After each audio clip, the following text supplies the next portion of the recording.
Hey, what's up, YouTube? Welcome to the Struggling Day Trader channel. My name is Hassan. We are live. What's going on, everybody?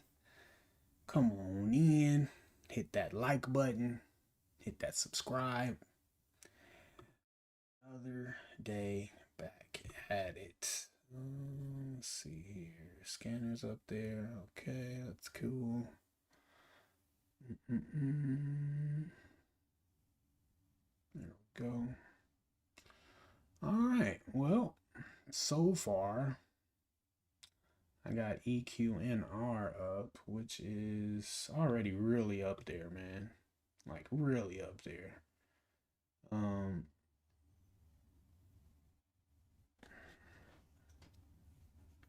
Off of their annual report. And yeah, I don't know. It seems like a good time to sell if I was in if I was invested in this thing. What's up, Pond?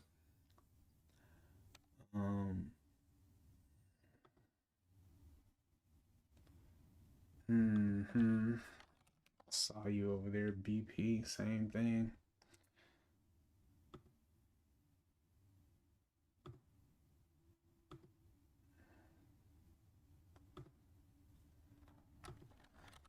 Yeah, everything else is just like super. Morning, OG. What up, Pond?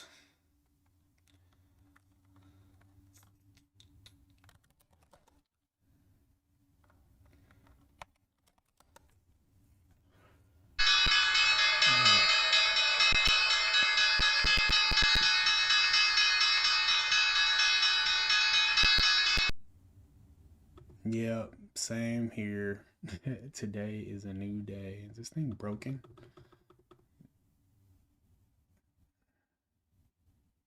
What's going on here?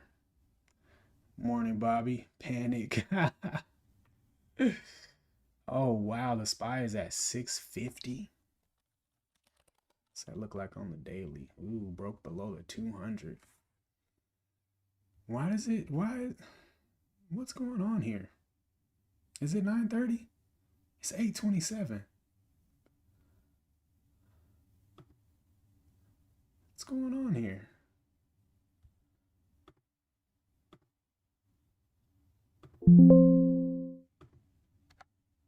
Something weird is going on here.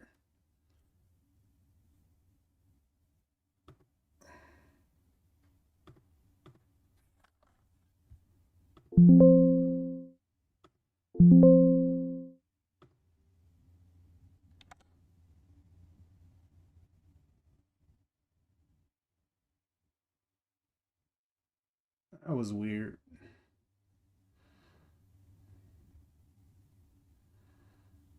It's funny because when I opened my platform, I had a demo trade on, which was scary as heck because it was minus 8R. And I was like, what?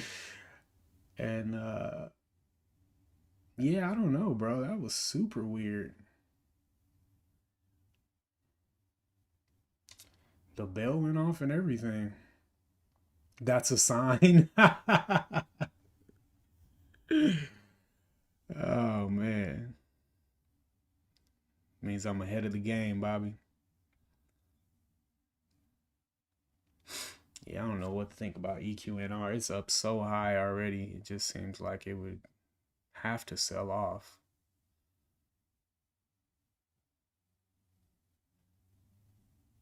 Like way extended from VWAP.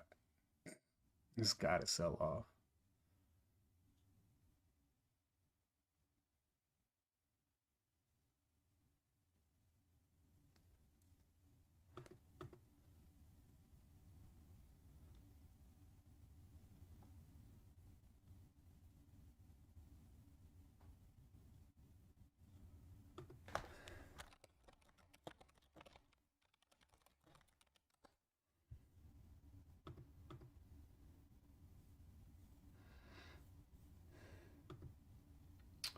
All right, now I think the market's about to open.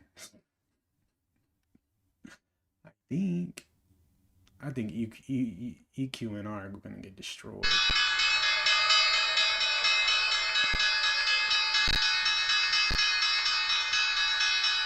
I'm expecting destruction.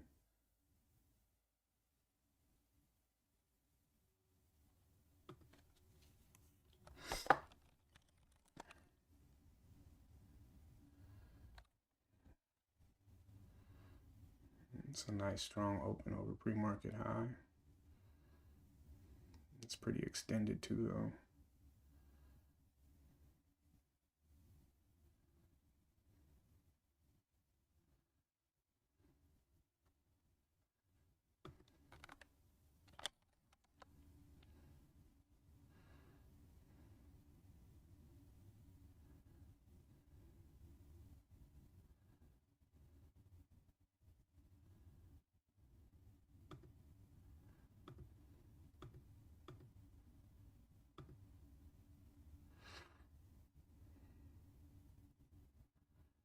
SUNE, SUNE.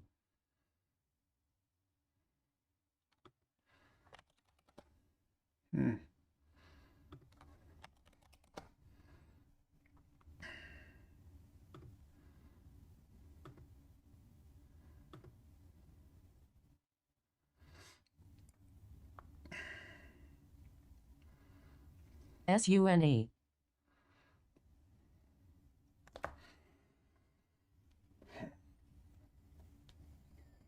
Oh yeah, on SER.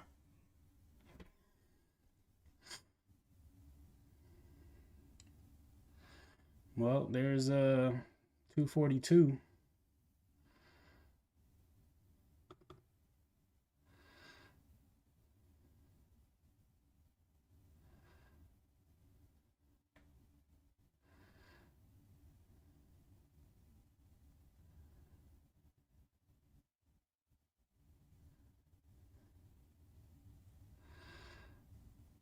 SUNE.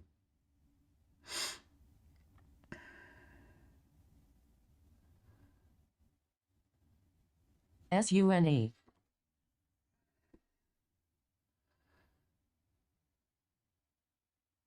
SUNE. Nice. SUNE.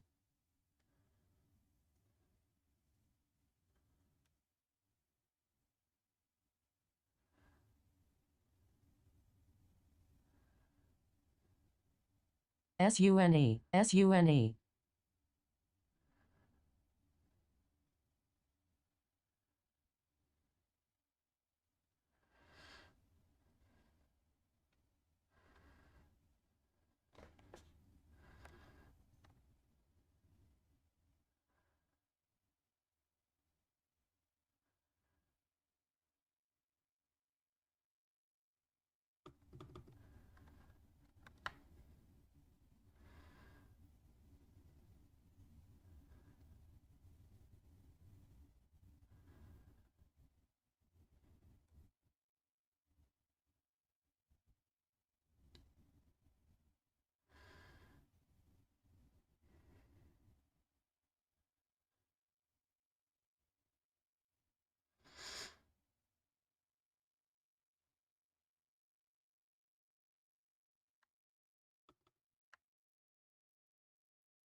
Order filled.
What's up, Joe?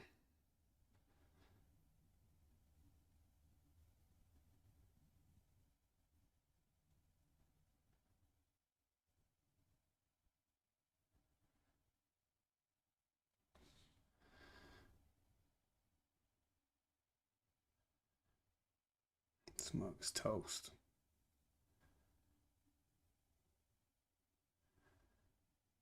Order filled.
Yeah, I think I'd be pretty scared to take that entry after this close.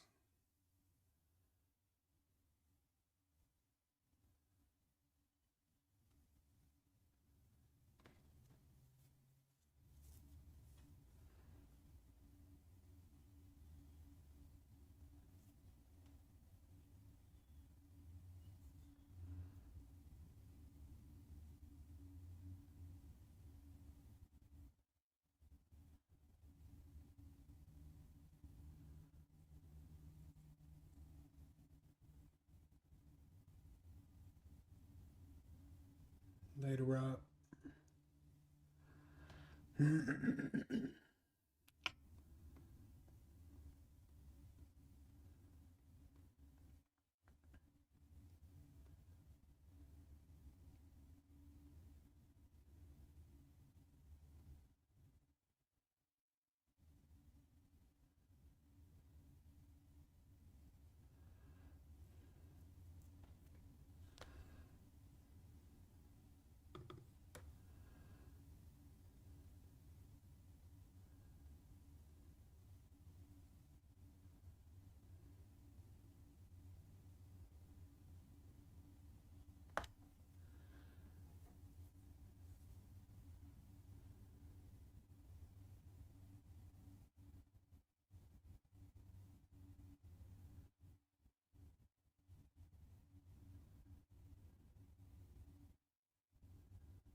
Oh.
Entry was late according to who?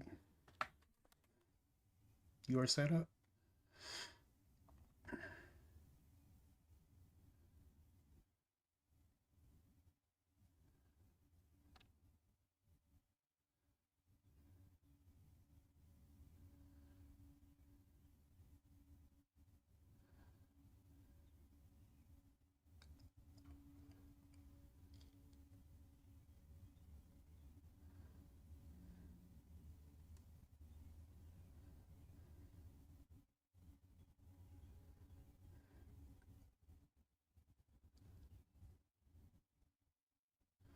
I just added this white line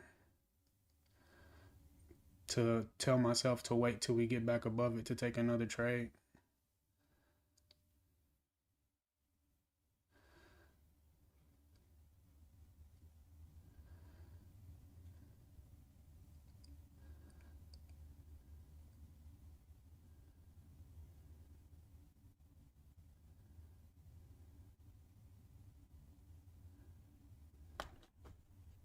Nah, I don't have. There's no white lines. That all the white lines are the ones I put in manually.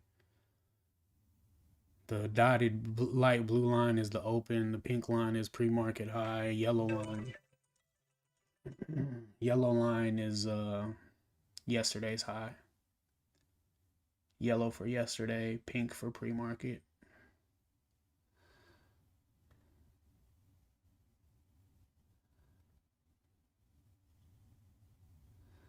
What up, Dafticus?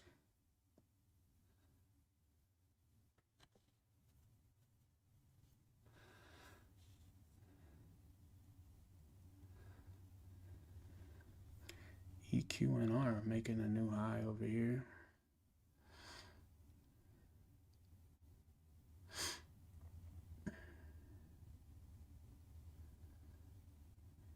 Maybe it does want to do something.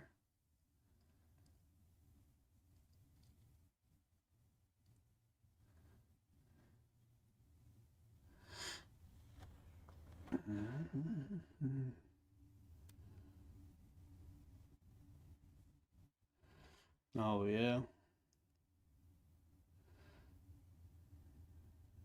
It's pretty high up from VWAP right now, so I could definitely see that, Joe.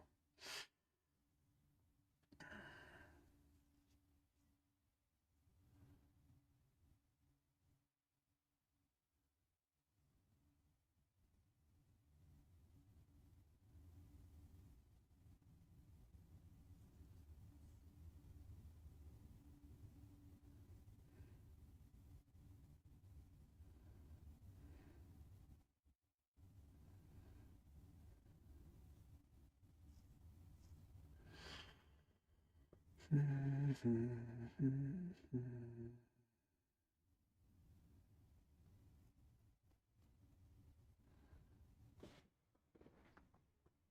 that's pretty slow.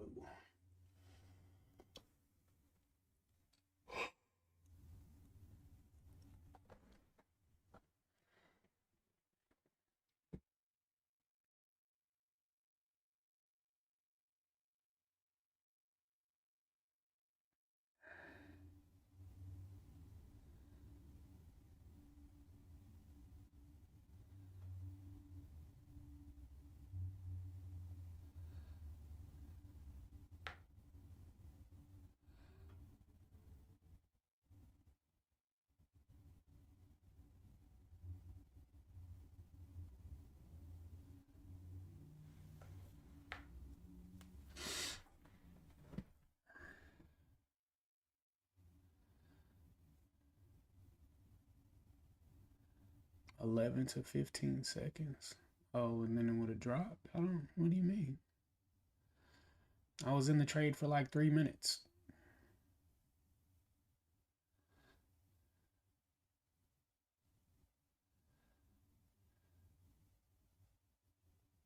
Morning knives.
Nice. Hope that rolls for you, Joe.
Order filled.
I mean, the market's kind of in the dumps, so not too surprised. Broke that low range. I guess the next level over here is 651 or 650.85.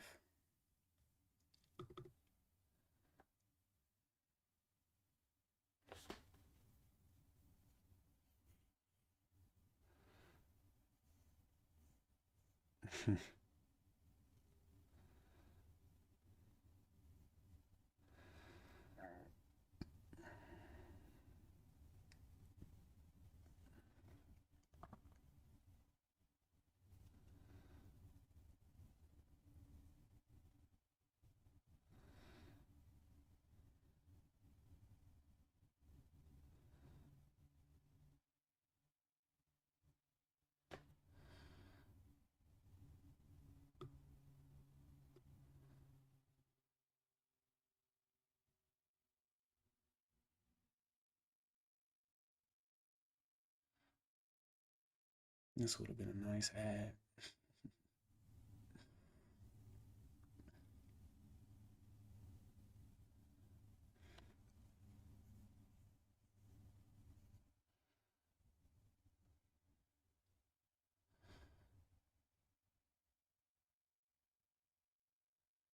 Not yet.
Morning, B. Yeah, that volume's a bit much. Still cool on the 5, but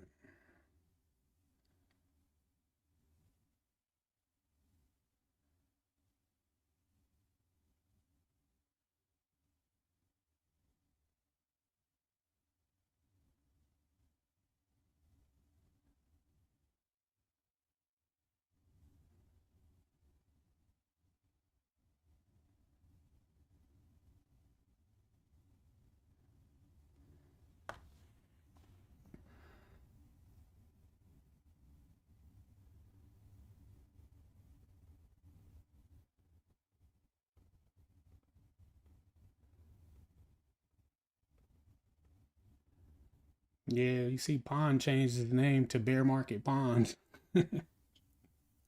It's going down. Yeah. SPY looking rough today.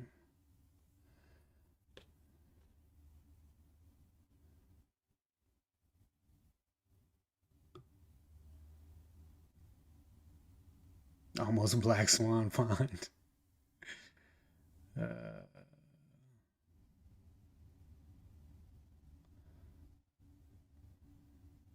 I keep buying my dividend stock scared. Like, should I wait?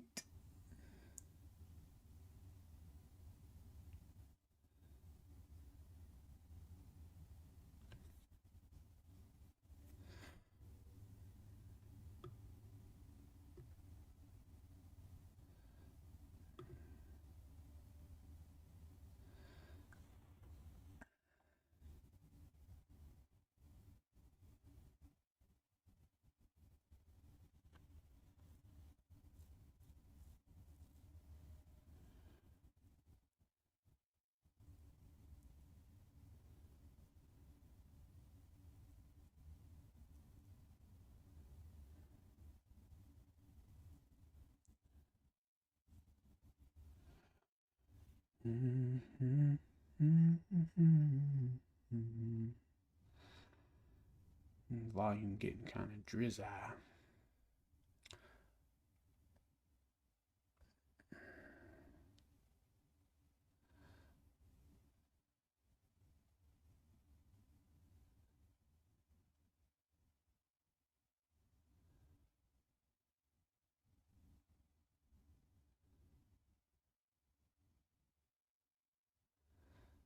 That's what's up, Joe. Back in. It has made you money, or you're gonna make it make you money. Is that what you're saying, Joe?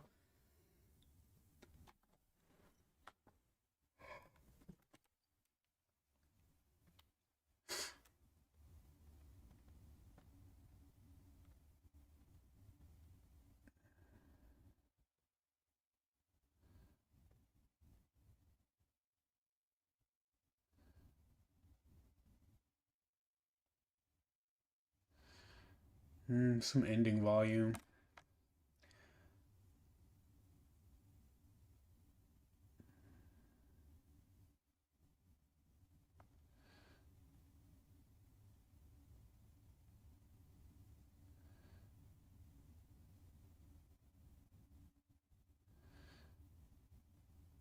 Well, I mean, I don't want to. I'm not planning to sell like 1 hour trades. I mean, I'm doing half risk. So I mean, once we get to like 1 hour, then I'm like, all right, this is a winning trade, and start scalping profits out. But like, this ain't really moved yet for me. But I'm managing my risk. My stop's above break even now. So stops at 41.56. 7 cents above my entry. I think 42 is probably in the bag if it can keep grinding. But as soon as this thing hits 1 hour, I'm gonna start decels. Yeah.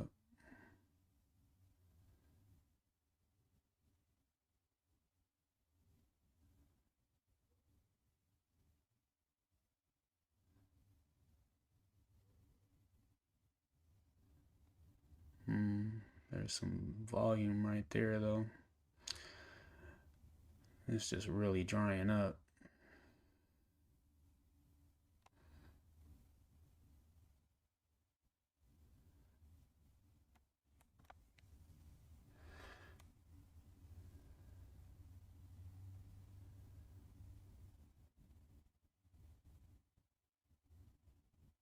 At 9:30. What time zone you in, Pond?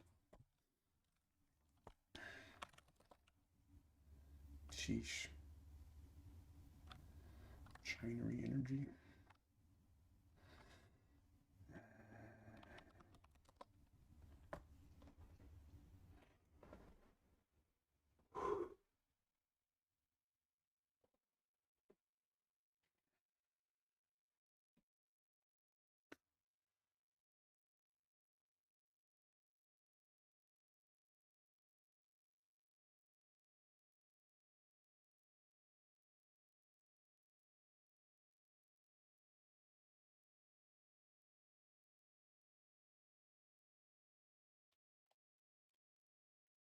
EMA on the one. Could be a wrap. Could not.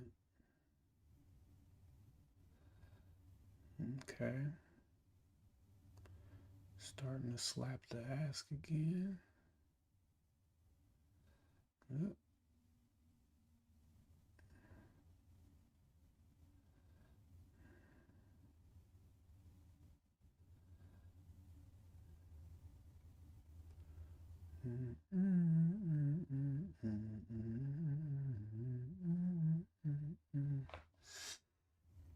Come on, man. There we go.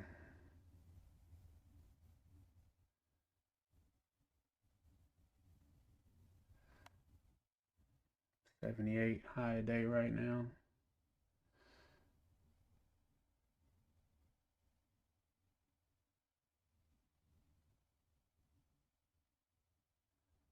Man, it's looking decent.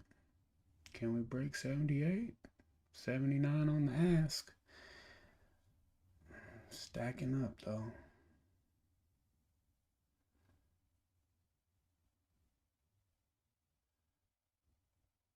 Come on, 80's right there.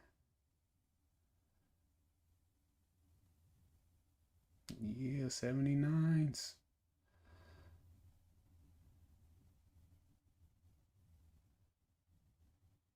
Come on. Give me that 80 print.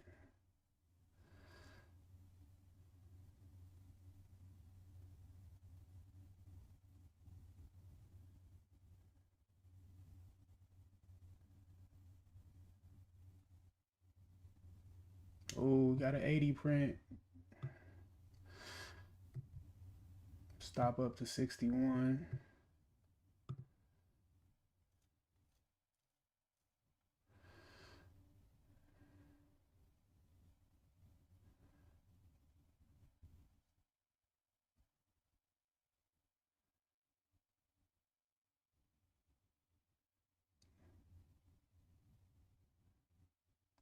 $82 prints. Order filled.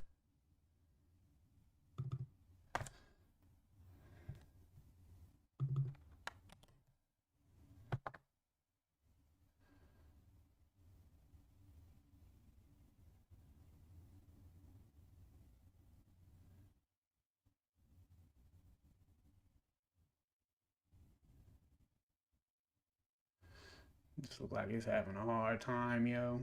Put something in the bank.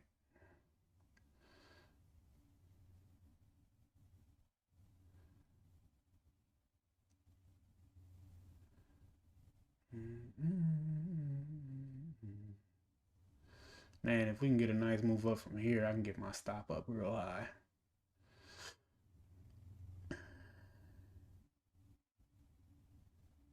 Nah, yeah, Joe. On SER, 83.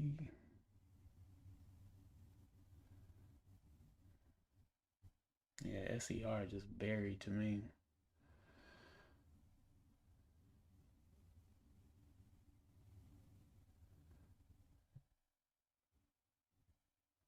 You was gonna give it money. Oh, that's what's up, trenches. That's an awesome day.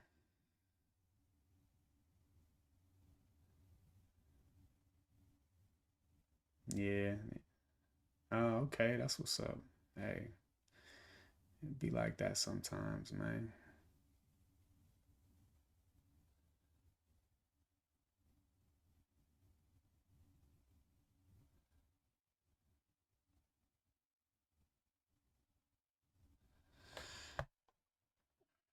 Mm-mm-mm.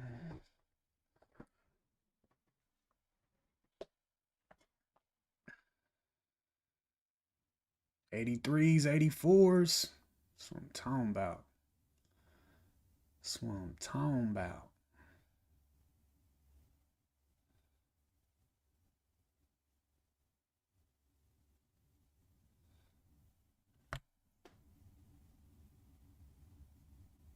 Hey. 4R in the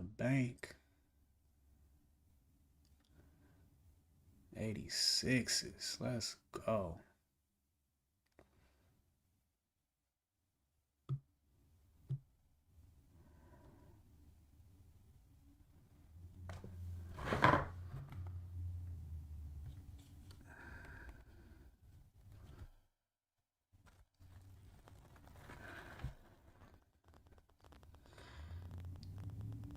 Then we're going to play a little defense here. Stop to 74.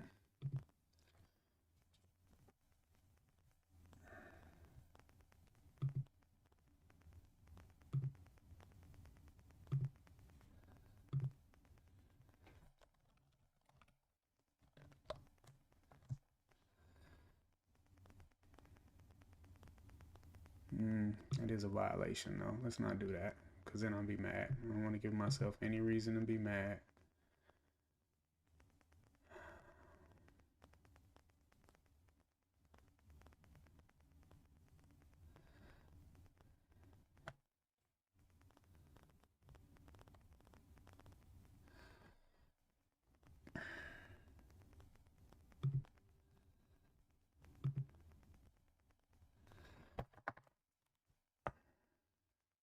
Already sold some before 1R.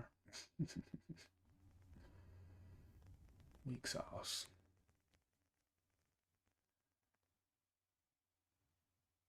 Man, I don't like this volume spike on the one, though.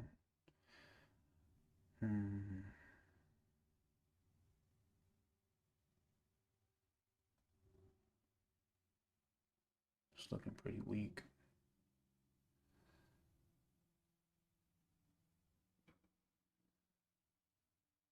Back to 80.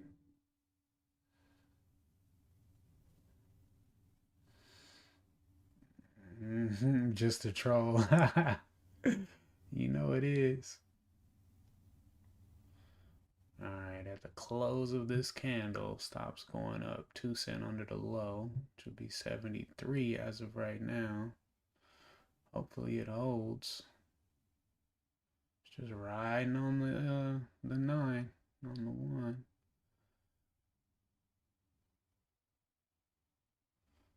Back to 81, 82,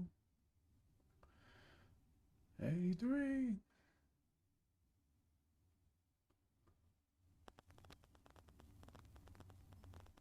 86. Yeah, it's got to go to 42 now.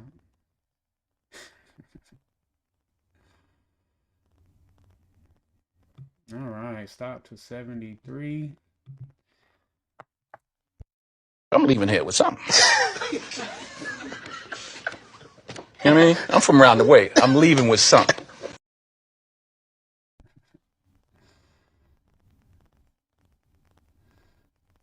Come on, I know you got that 42 in you. I know you got that 42 in you. Yeah, buddy.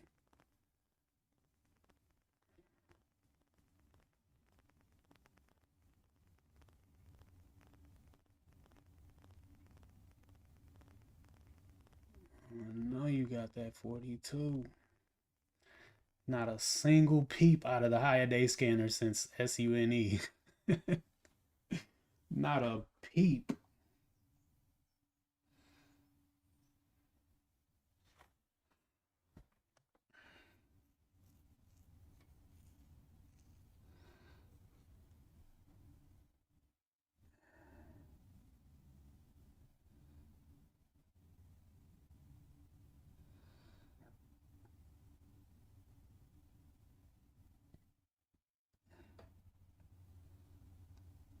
There it is. There it is.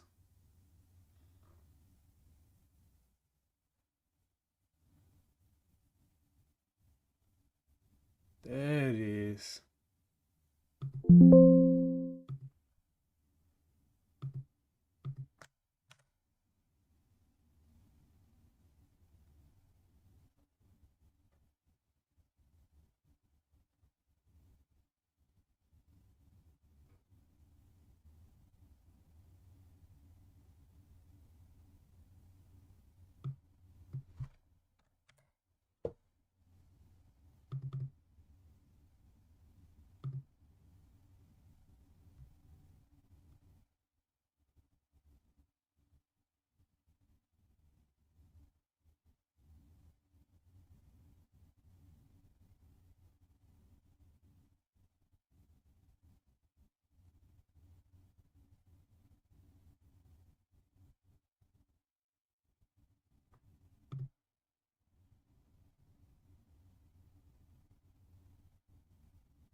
Ain't that a biscuit?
Up to 82 now.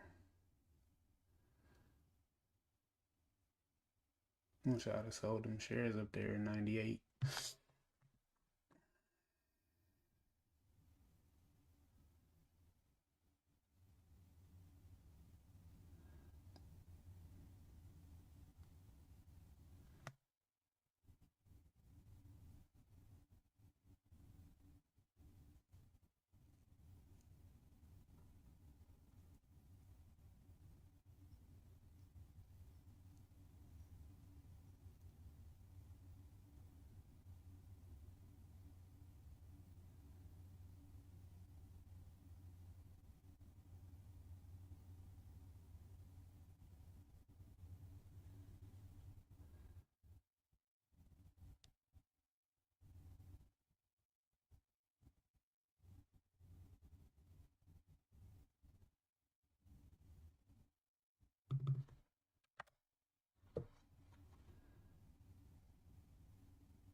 Order filled.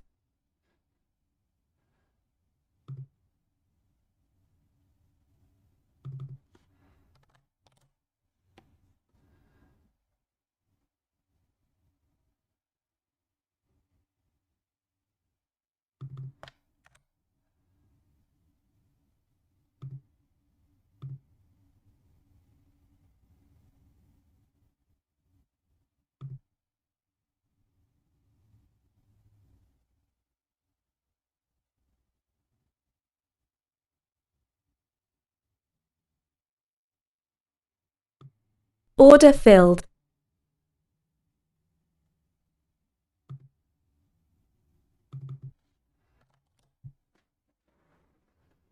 There's 42.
There it is. Boy, BP did pretty good today too. Nice little 5-minute pullback.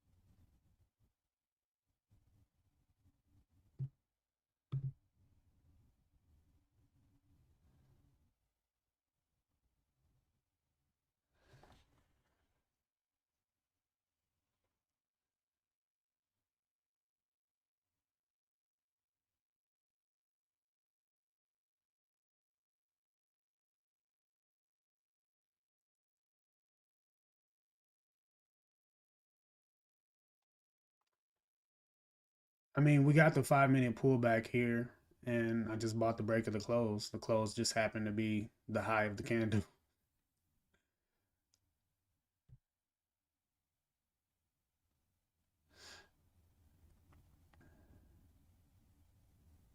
I'm not afraid of higher day like I used to be.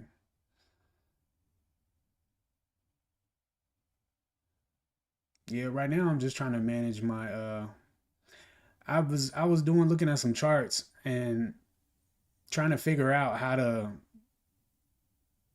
to validate the one candle pullback, and it's got to be the break of the high. Order filled.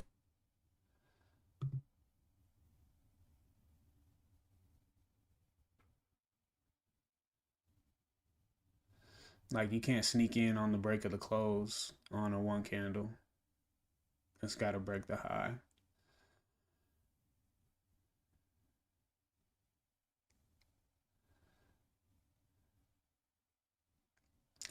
All right. So SER,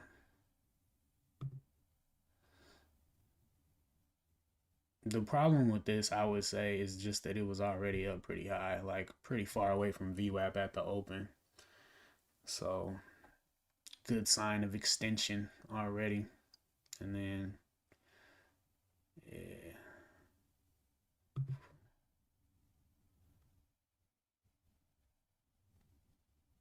Yeah. But I mean, got the break over pre-market, pull back on lighter volume. Not mad at myself for trying that. Um, and then this guy, strong move over pre-market high, little consolidation here. Take the break. Pretty cool. I should have moved my stop up to 94. I remember it was kind of a heavy little wall right there. And it was the low of that high volume push on the one. That would have been a cool spot to stop out at. But at the same time, my management rule is to move up on the 5-minute lows. So did good there.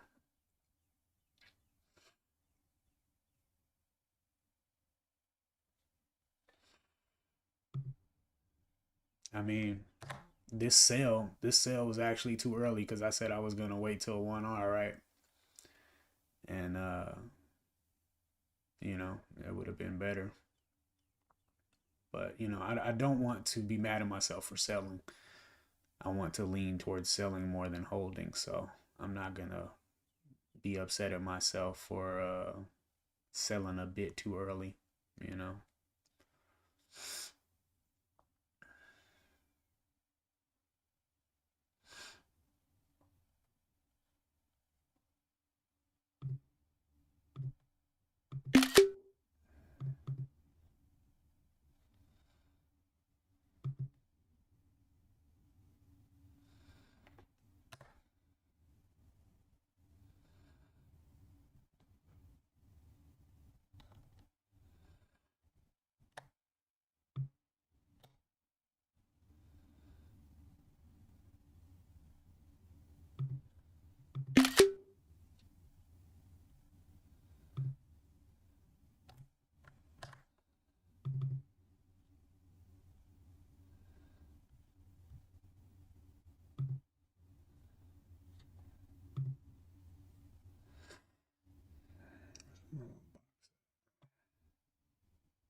Thanks, Knives.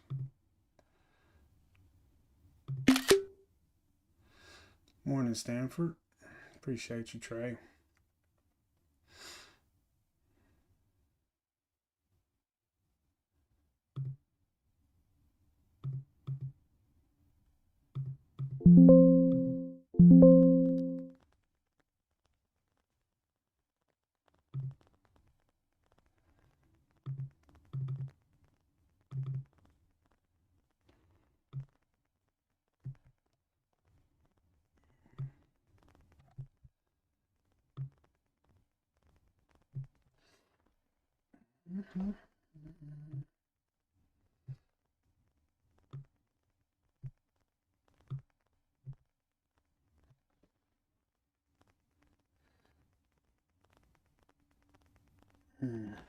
Yeah, thanks, Knives.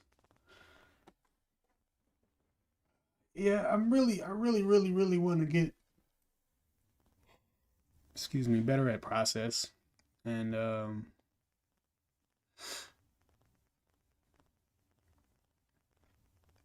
kind of just wish I held to that 1R like I said I would. But like I was having a hard time doing that and having a hard time um sticking to my stop rules. But I did stick to my stop rules. I kept having to walk it back down though. So I want to get better at standing on business on my stop rules. The sell rules, I mean, I rather sell earlier than later. You know, like if I said I was gonna sell at 1R and then it got to 1R and I didn't sell, that would be like a problem. But selling before then is cool, you know. But I do want to stick to my stop rules.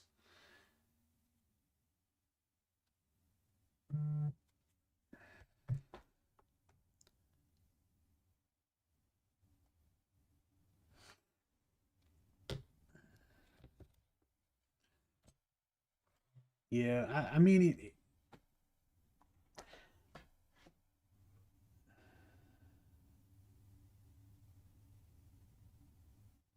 Hmm. Yeah, I just got to work my way back up to $2.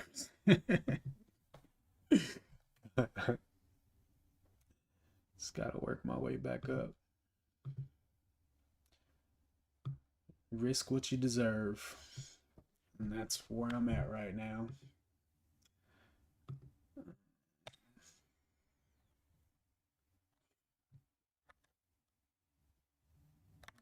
I'm happy with today.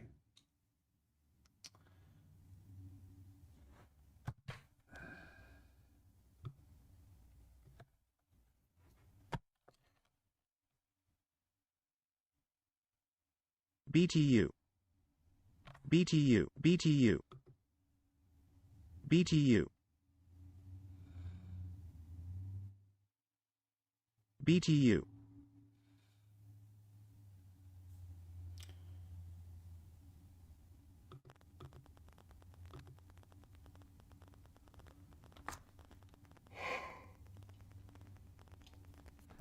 Thanks, Knives. Well, today is the last day of Ramadan. So tomorrow I am not going to be here to celebrate the Eid.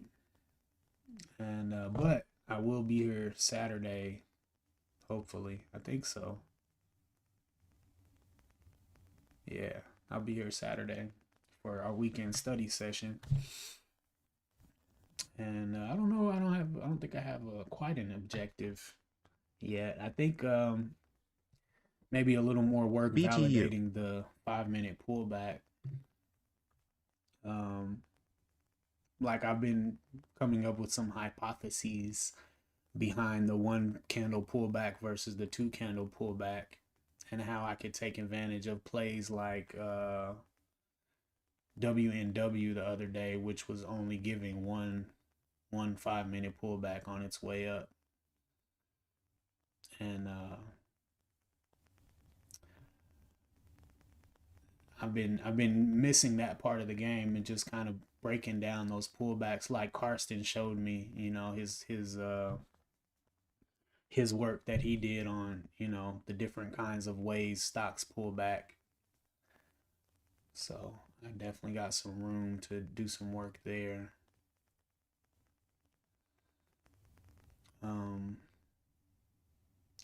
Also, I really want the open to come off of VWAP too. Like, this is really extended. I think I actually have language in my playbook about it needing to open at or below VWAP. You know, and I want that fresh move over VWAP at the open, not that Joker been extended all through pre-market, you know. So, yeah, definitely some details to tighten up on. All right, what did I learn and improve upon today? Yeah, a lot of theories got to test them, man.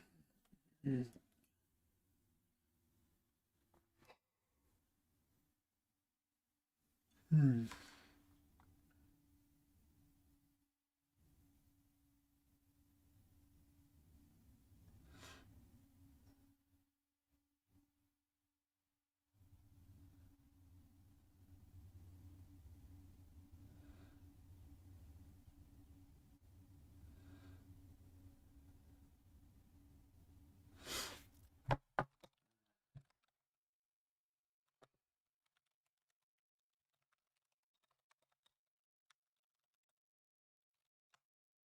That doesn't look right. Patience.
Yeah, definitely wasn't much excitement going on. That was a slow grinder too, man.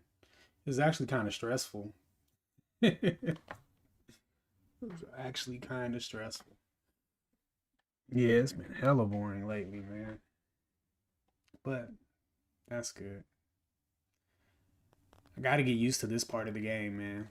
This part of the game, the sitting hands part of the game, I just really suck at. And I got to get comfortable in it, you know, comfortable being bored.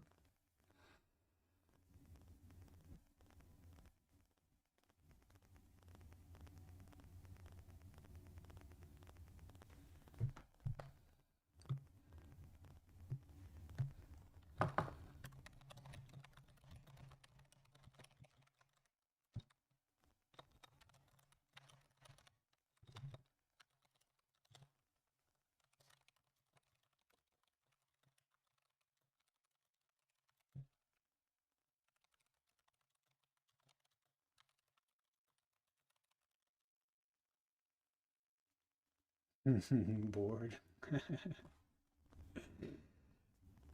Bored in comparison to me jumping around trading 2 or 3 stocks at the same time. Like if I'm used to doing that, sitting here watching the slow grinder, you know, you could say that's boring.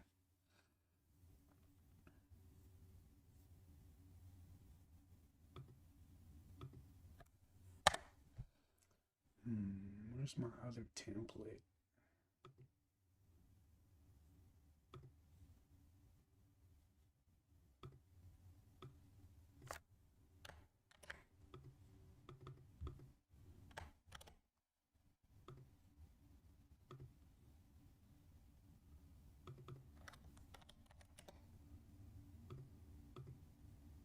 I forgot to take a picture of my P&L. Oh, I got it on the other screenshot.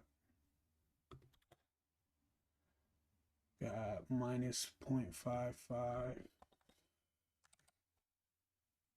Cool. And 0.8 on the other.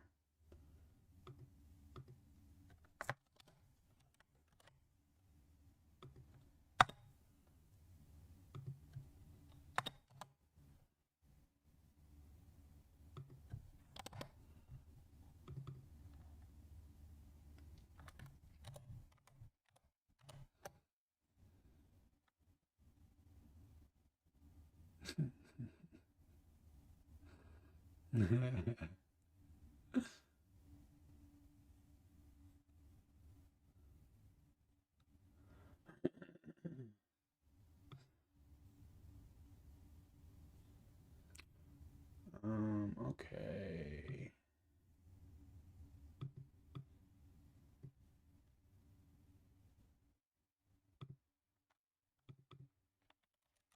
SER. Charts Watcher did an update to the stock info window. Looks pretty neato. Market cap 13M. Float 5.25. Daily resistance. This was like $3. Day one.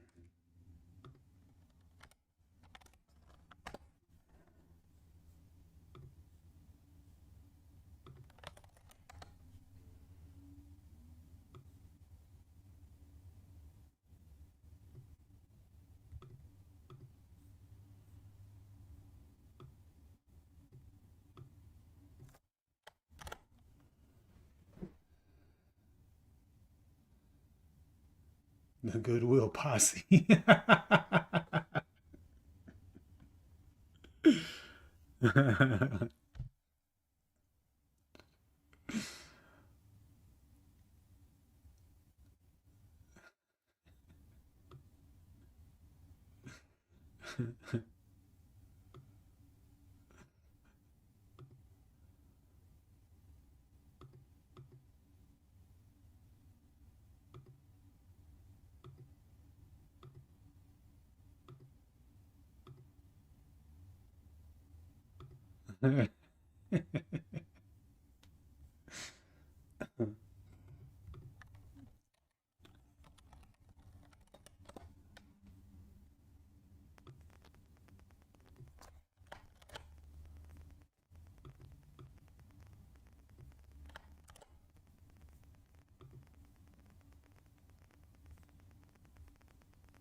All right.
Oh God.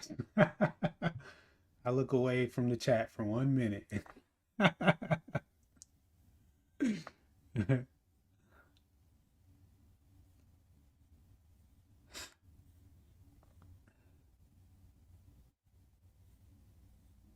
Hey, y'all hit the like for me, man. Por favor, while y'all arguing.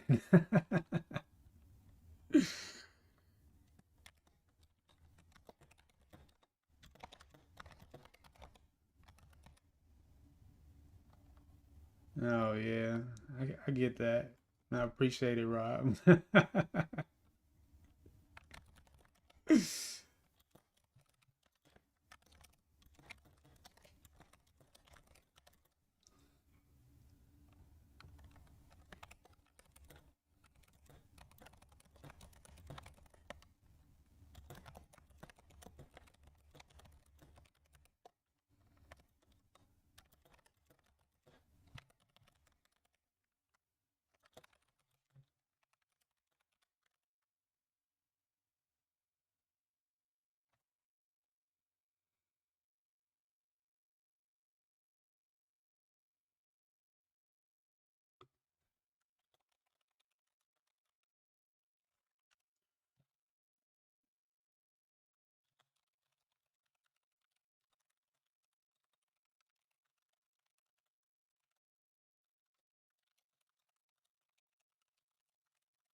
um,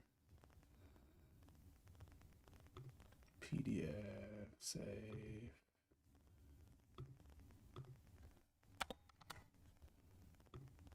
export.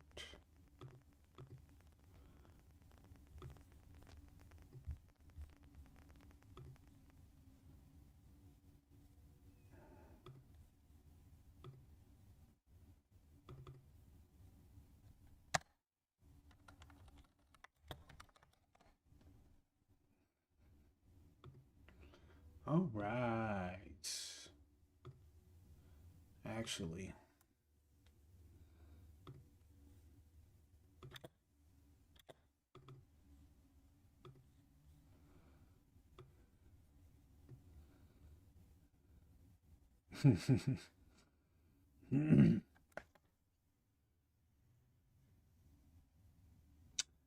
um.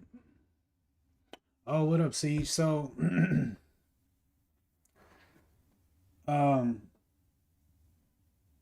I got some dividend stocks that I started to invest in. I posted a screenshot in the Discord, but actually I can pull that up right quick. Um, So these are just basically high dividend. I got two market, um, Schwab ETF, and then a S&P high dividend ETF, and then I got a real estate, a REIT ETF, and then this super dividend. Yeah, and I'm trying to be heavy on the SPYD and SCHD, and then a little lighter on these two because these are more risky, but they pay higher dividends.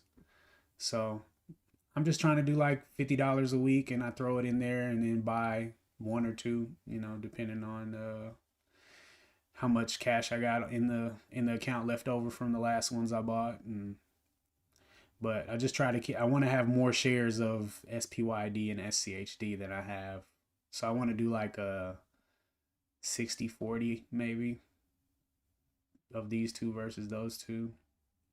Maybe 65-35. I don't know, something like that.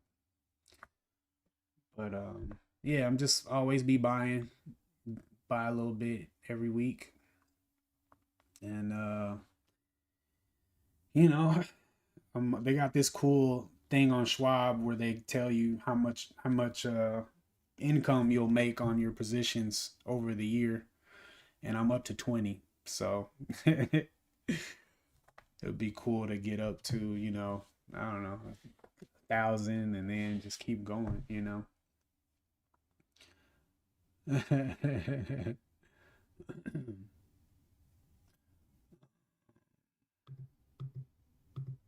it up.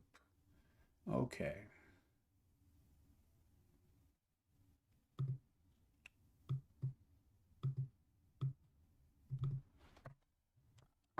Opening.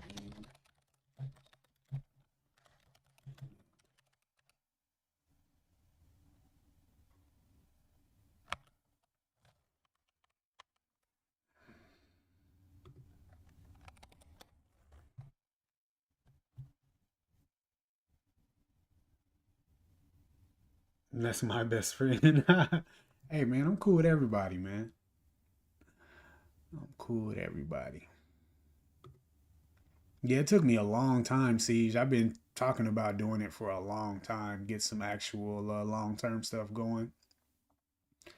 And I actually got a letter in the mail from my time working in the union that I got a annuity with some money in it that I want to roll over into like a Roth or something, and start working on that stuff. Like 6 years have gone by since I've been in the market, and could have had just like $20 a week or $20 a month. It could have been something.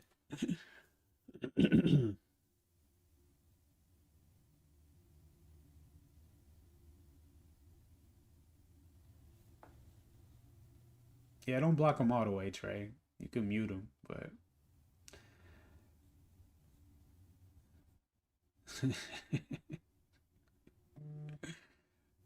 yeah, yeah, just bring him back, man. He's cool. That's he's been hanging out with us for a long time, man.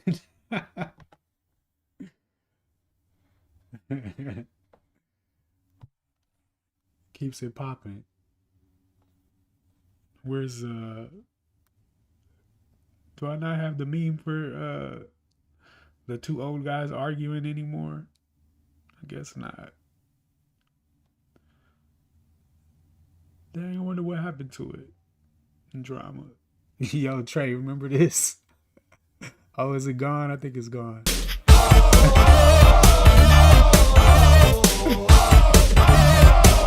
Stop. Hammer time. They're gonna flag my stream for that.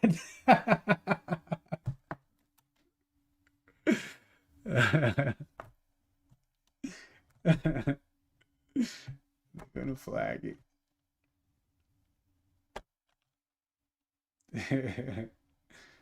um,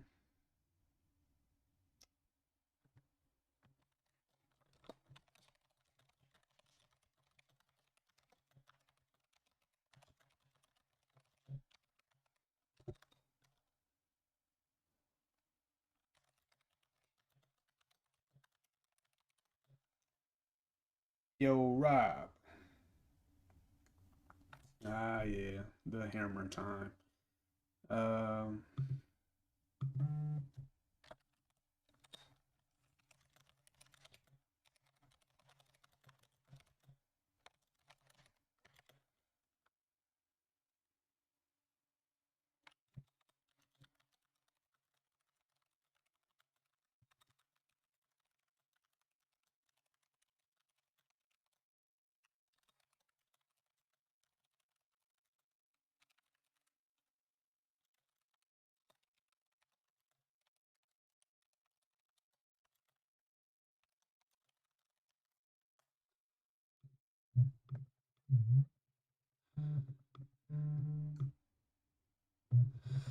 hold on 1 second.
All right, my bad. Let's see.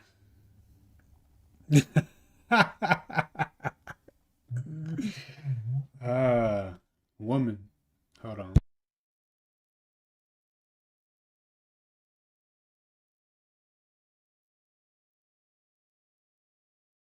All right.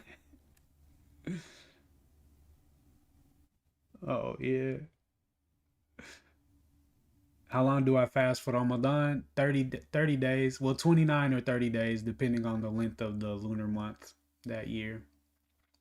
But it's 30 days this year, so this is the last day. This is the last day. So Monday I'm gonna have my Celsius on deck, or maybe I'll do tea. Maybe I'll do tea. Yeah, because I'm gonna drink a pre-workout. I'm gonna go into back to the gym in the mornings, man. I miss that so much. But hopefully I get a nice night's worth of sleep Sunday night, and that's something I really want to work hard on. I feel it. I felt it a lot this Ramadan. Just the sleepiness, and I know my brain is not running at the same capacity um as it could if I was like sharp and rested, you know what I mean? And after a good workout. So I'm gonna try really hard to get to sleep at the same time every night and give myself a chance to show up rested and firing on all cylinders. The fast. Okay, so the fast is from dawn to sunset. Um, and it is from food, water, um, sexual relations, and bad speech. You're supposed to be on your best behavior also. So you can't be like you're not supposed to get angry. You're not supposed to lie. You're not supposed to lie anyway, but you're supposed to be more mindful of your speech and your actions during the fast as well. But food, water, and relations. You can't smoke. Um, Dry fasting, yeah, no water. Depression is okay. Hey man, lots of that. Um, yeah, I mean, as long as you depression, being sad is a part of life, you know. It's how you handle it though. As long as you keep it within the bounds. Put in a coma, nah, bro, it's not that hard. It's not that hard. Fasting is beautiful. Like you won't find someone who's fasted except that they have great things to say about it. Like even intermittent fasting, you know, people get great benefits from it. Fasting has always been like it heals the body, you know, it when your body's not constantly digesting food, like a lot of great things happen.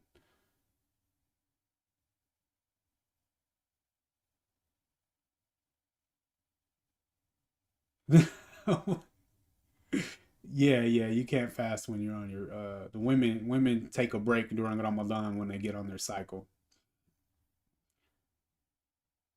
Yeah. Yeah, there's a in Islam there's a 3 day fast that you can do every month, and then there's Mondays and Thursdays. And I'd like to get on the Mondays and Thursdays. It's just so hard to fast when I'm not religiously obligated. Like it's such a, you know, eating is such a part of my routine, you know, my especially like working out in the morning and wanting to be hydrated on that. But hour 63 of 96. Oh yeah. Of You drink water though, right? Oh yeah, that's what's up, Trey. Yeah, I highly recommend fasting regularly. Um, you know, even if it's just once a month, just to reset. Um,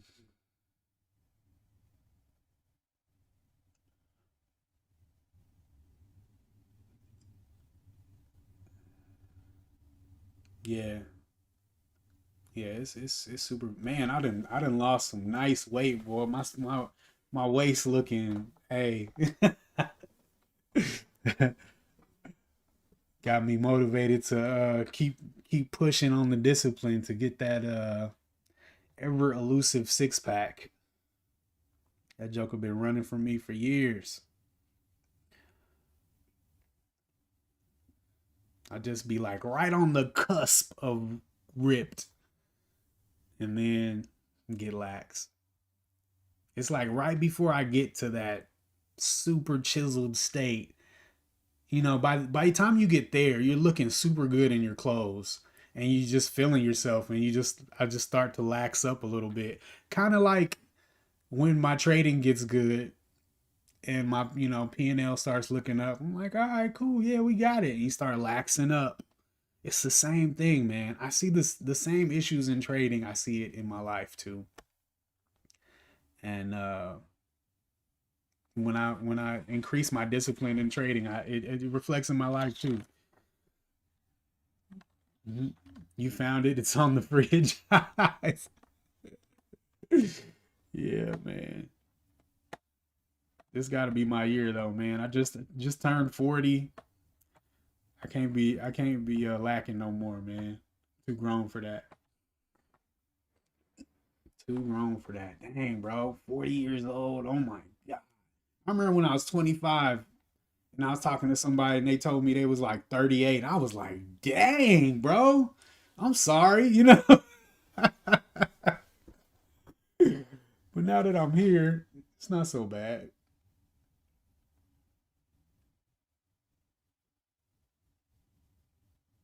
I did a juice fast for 7 days a couple years ago. And it was really good, man. Yeah, it was really good. Like it seemed unimaginable when I started it, but at the end I was like reluctant to break it, man. I was really reluctant to break it. It felt wrong eating food again after that too. But it's a trip, man. I'm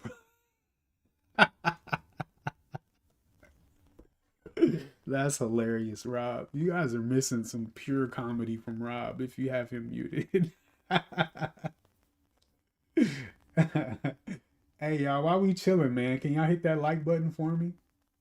Please. Please.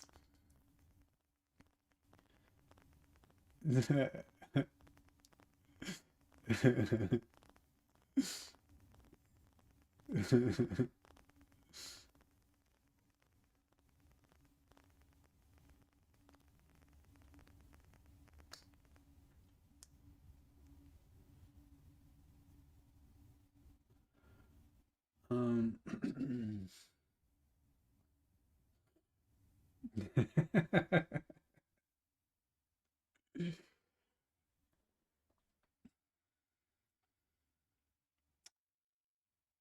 Oh, also I changed my scanner. I realized that I could make my scanner only give me high of day alerts if it's also above pre-market high. So that's cool. Spent a little time last night figuring that out. So that'll help me with my endeavor, my goal to stay above pre-market high.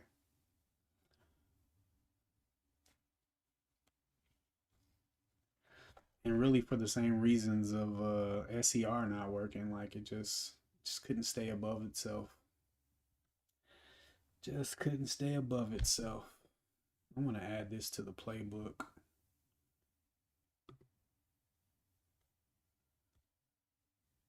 Bobby, how old are you? I know you unk. Feel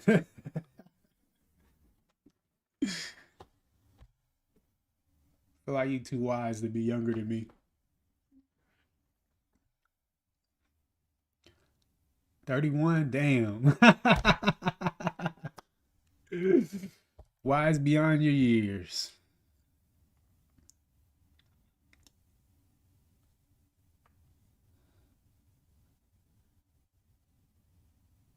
She's 16. um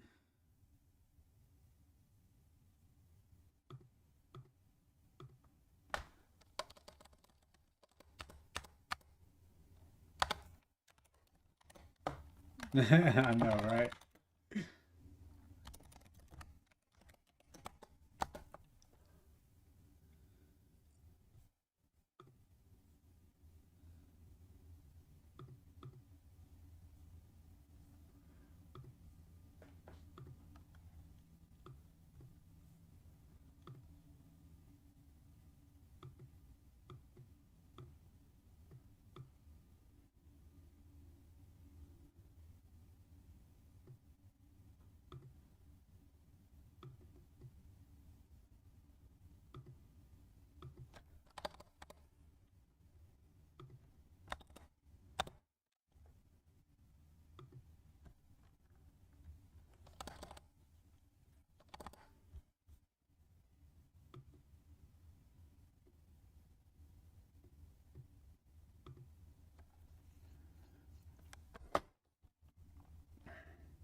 All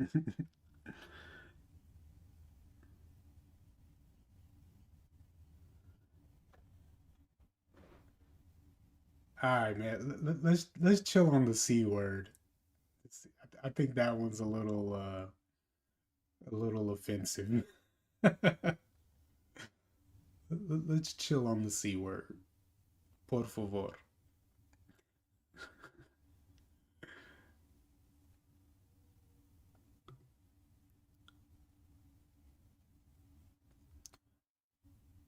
Well, I think we're just looking at everything two different ways, Rob.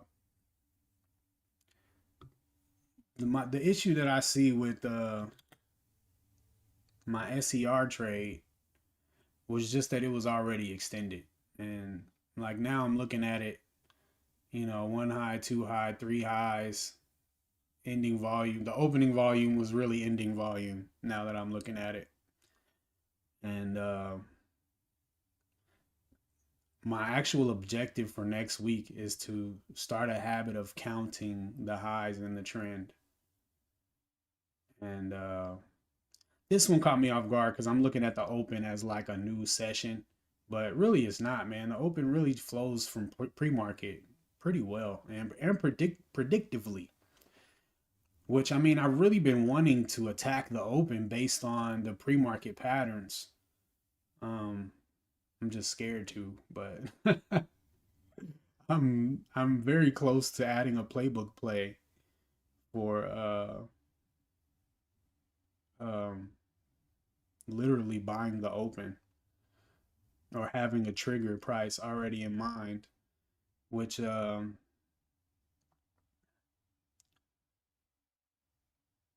yo, what up, HH?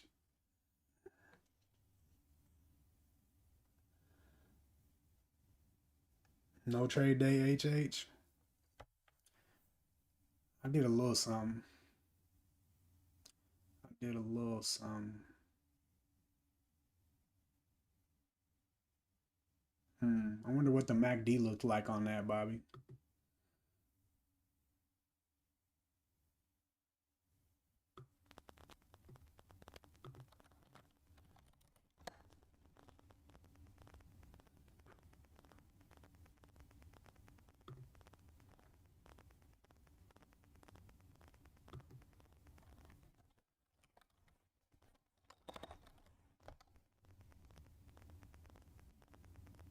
Moving average convergence divergence.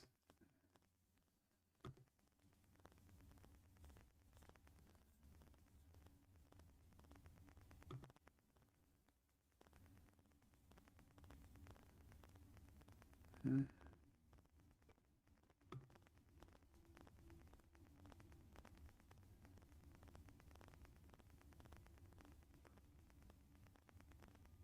It was up there. It was up there pretty high.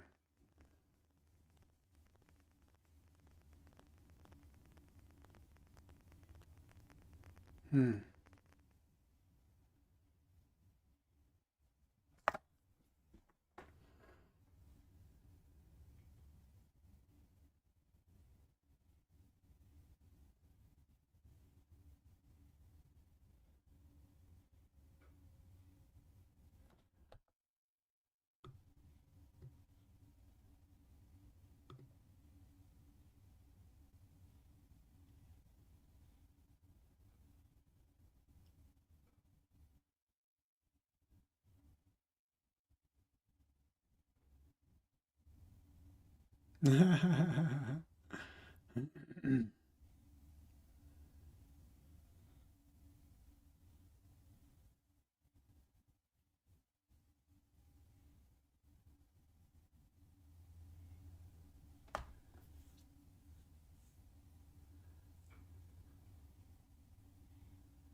Actually, Eman Trading put it really nice.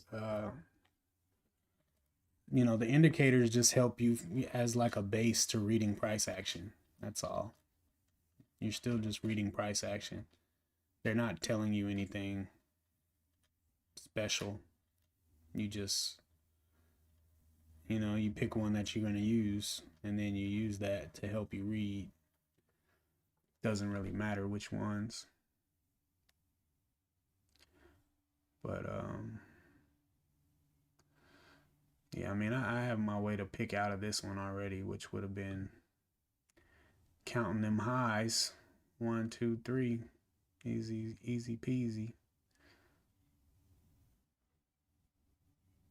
1, 2, 3.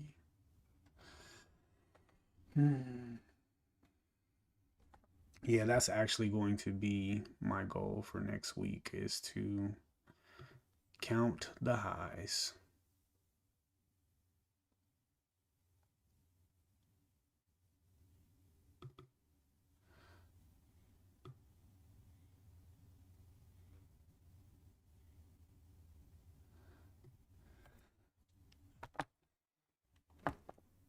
Man, that video was good, bro. I listened to it back to back, man. And then went home and watched my trading session back. Oh. Yeah, I'm not going to be here tomorrow, though, Focus. Tomorrow we break fast and we feast. Celebrate. Got all kind of gifts for the kiddos. Got my son an e-bike, which this knucklehead, man, I'm so mad. I'm like straight Friday. I'm straight pop. I done turned into Pops on Friday, man. I can't get this dude to take out the trash consistently for nothing, man. I'll be so mad. Oh, missing trash days and stuff. I wasn't gonna get him diddly squat. And my wife come in with the soft nurturing. He's not consistent either. I knew I was opening that door as soon as it left my mouth.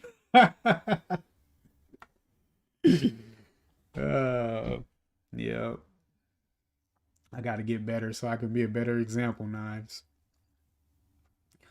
But yeah, should be a fun day. Got some cool gifts to pass around, and get to eat.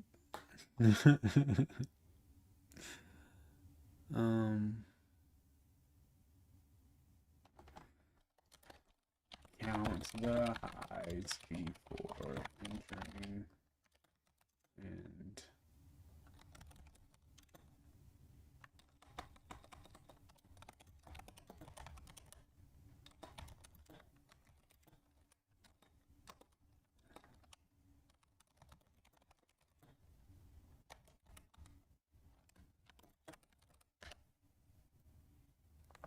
$29. Man, that seems so young, bro. Man, the springtime of youth. Bruh, 29.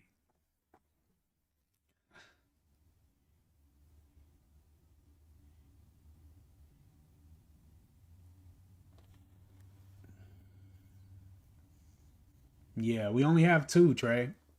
And they're both Eid. We have the Eid of breaking the fast, and we have the Eid of uh Adha. That's 29 days there. Oh, the Eid of sacrifice.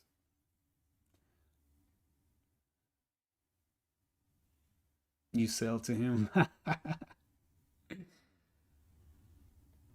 Yeah, we don't have any other holidays besides those two.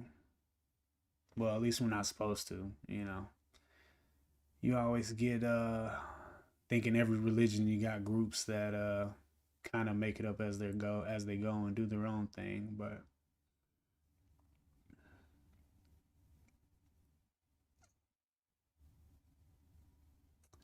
yeah, you don't need it, Knives. It's for squeebs like me who are still busting their knees on the coffee table, stubbing their toes. Um, Yeah, that's my goal for next week. I'm gonna fix that tendency to enter at the top of the trend. So yeah, the report cards have helped me a lot, Rob. I think pretty much every goal that I've put up there, I've made really good progress in conquering.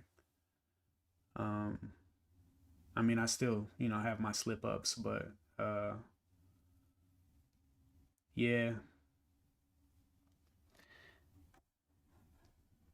yeah, appreciate it, Trey. I like Islam. Keep it simple. Keep it simple.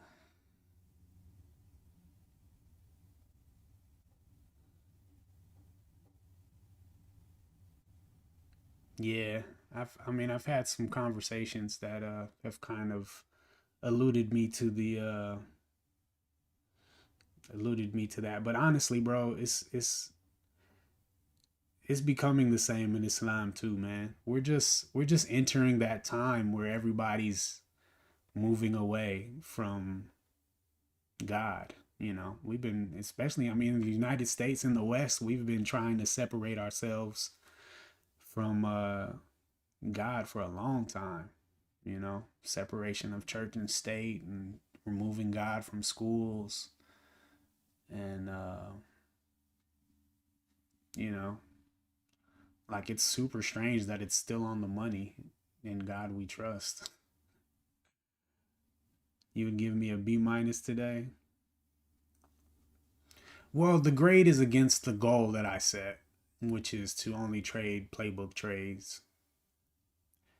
And like, I've actually wanted to give my individual trades a grade. It's actually not a bad idea.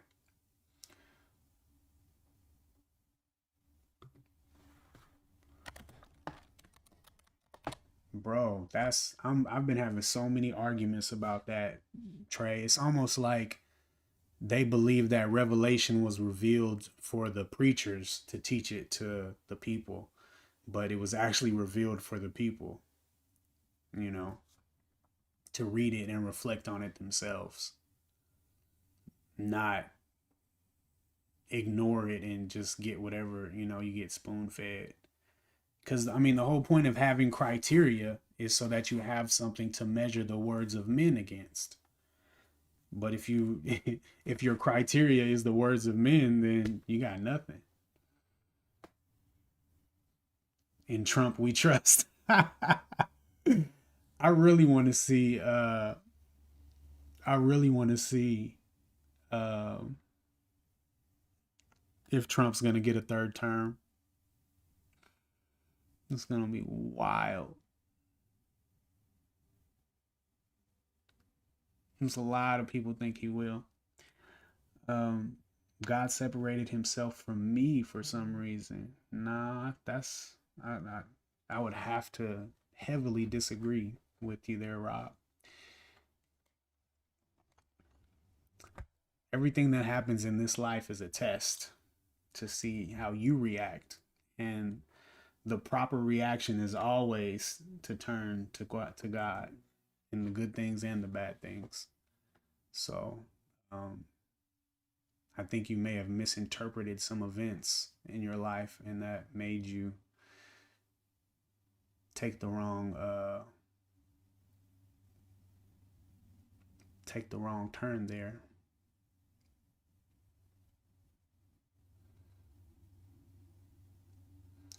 He isn't going to make it out of his second term. You don't think so? I don't know. This war that done popped off is looking real messy for the United States. It doesn't look like it's winnable at all. So, I mean, he's looking like a real chump right now, in my opinion, in front of the world. Is confession biblical? I don't think so. I don't know. I don't think I can't imagine it being biblical. I don't believe we're supposed to have intermediaries between yourself and God. I believe that we're supposed to approach God with our faults and our sins and everything like that.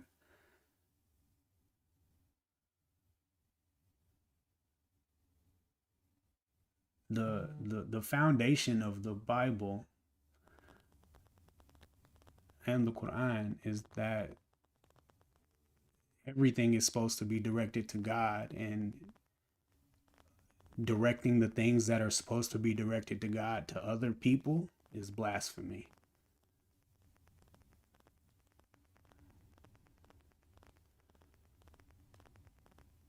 Like it says in the Bible, God is a jealous God, you know, and I don't relate that to jealousy like on a human level, but I relate that to meaning that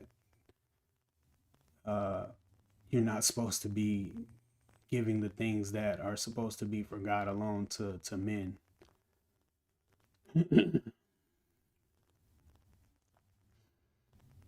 Yeah, I mean, look at the state of the priests, you know. In bad shape, man. In bad shape, yo.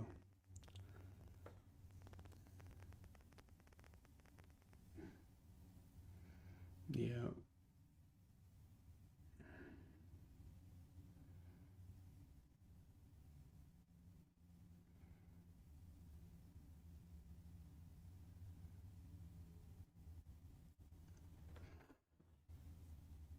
Saint Anthony is the man. Yeah, that's super scary, man. I actually I took a road trip with the Catholic one time, and we were talking, and he was telling me how they you know, they pray to the saints and stuff like that. And I was like, really? I was like, bro, that's so scary. Like, you know what it says about that? That's terrifying.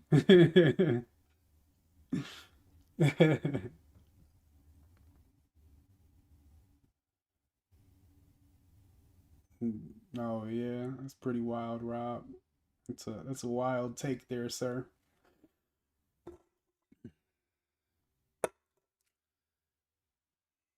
Yeah, that's a wild take.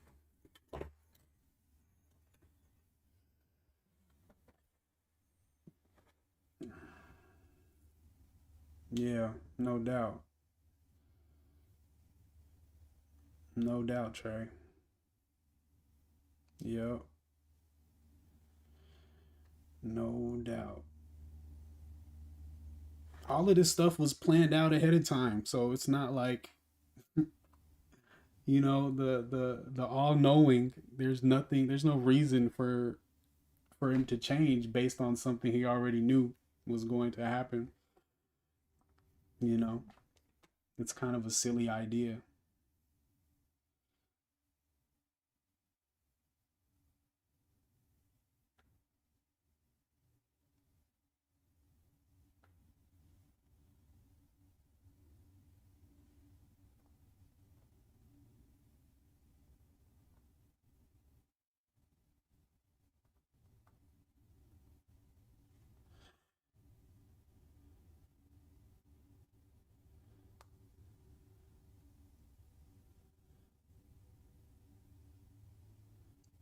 What do I think about free will?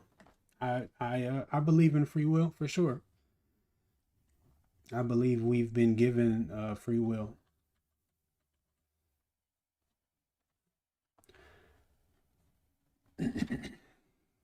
for sure.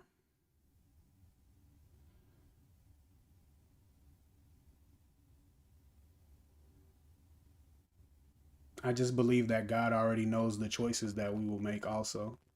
But if he punished us without us living it out, it would be unfair. It would feel unfair, you know. I know, Trey, it's pretty wild. The contradictory beliefs that result from that.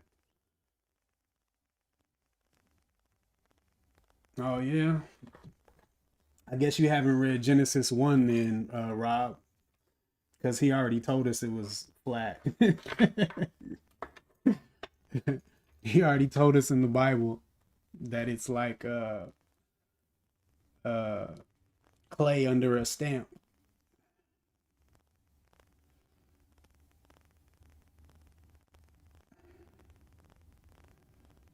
Yeah, facts, Trey.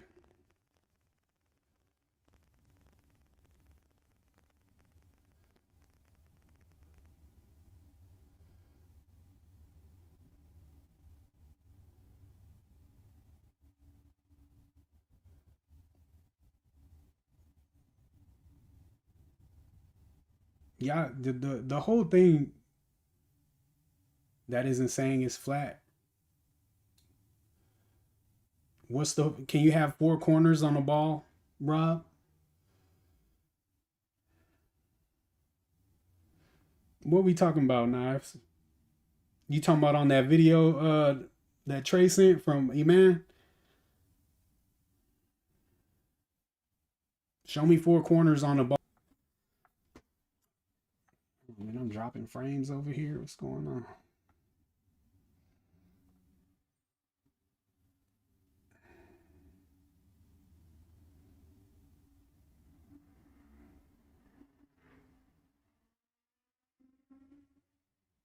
It also says that the earth shall not be moved, that God has set the earth on its foundations and it shall never be moved.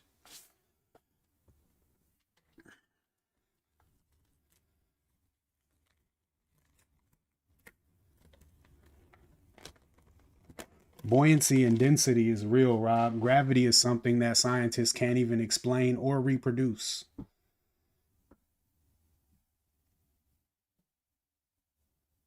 They cannot reproduce the Earth model where a spinning ball contains water and the water doesn't fly off of it. Or they cannot reproduce that an object attracts objects to itself because of its size on any scale. They can't reproduce any of those things. And science is scalable and reproducible, you know? Yeah, original meaning of science is the study of God's creation. Now it's become its own religion.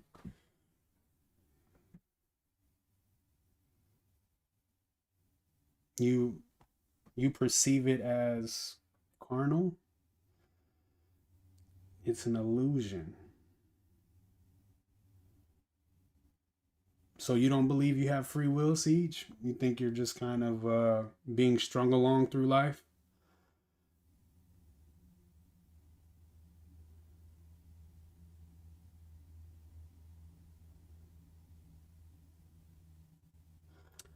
Just think about it, Rob.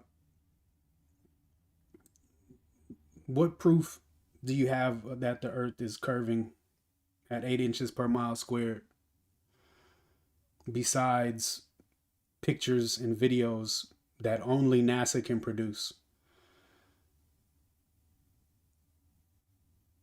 Neil deGrasse Tyson, when he was talking about the Red Bull jump, where the guy went up into the stratosphere or whatever and jumped, and you see the wide angle lens showing this big curve, he's literally was holding a model ball saying that it's impossible for you to see the curve at that altitude.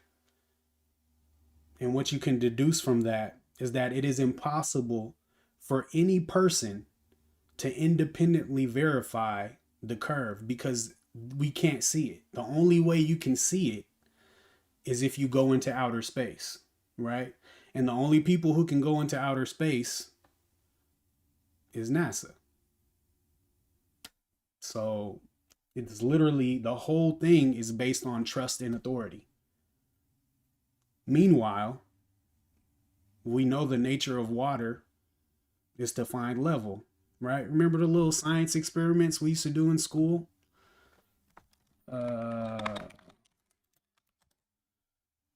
Where's the little beaker things?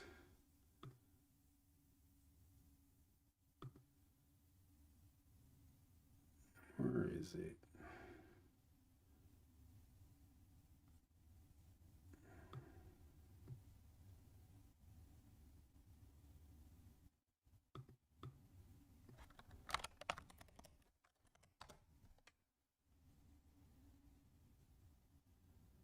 couldn't I find a picture of them little silly things?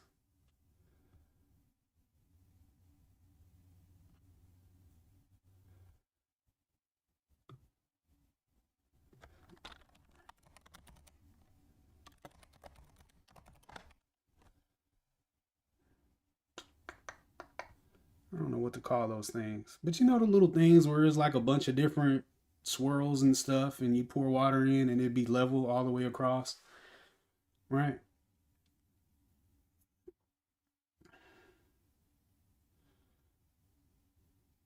I do believe our path is already written. I do believe that. But we don't know. We don't know what it is, right?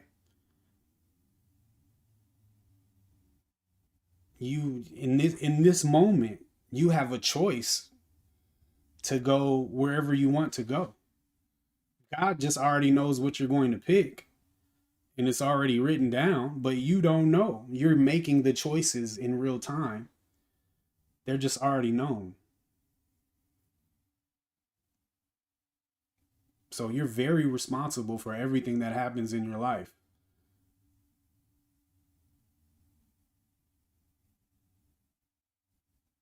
Like you can't blame anything anything you can't blame anyone but yourself for the decisions you make. That's free will. Just because somebody knows what you're going to choose doesn't mean you're not free to make the choice.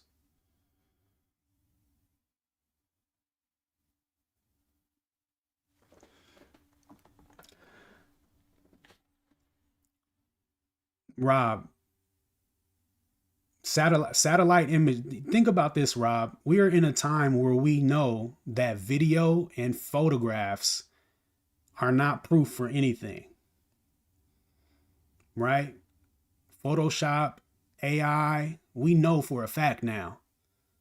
And we also, I mean, unless you're really naive, this technology has been around for a long time. It's just now coming out to the public.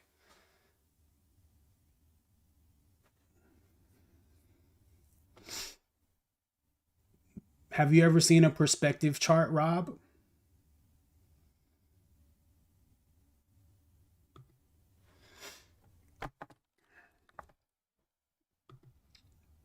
Have you ever actually seen what a planet looks like? Do you know how they get those images, Rob, of a planet?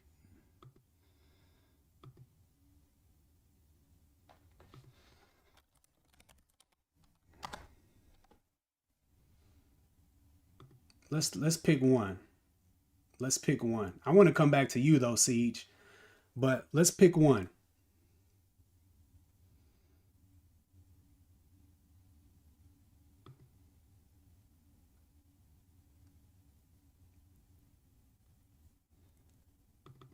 So the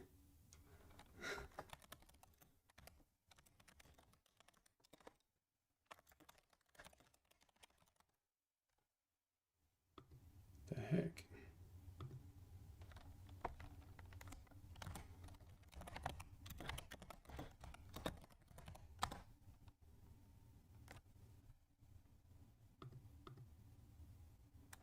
Why is this in Arabic, bro?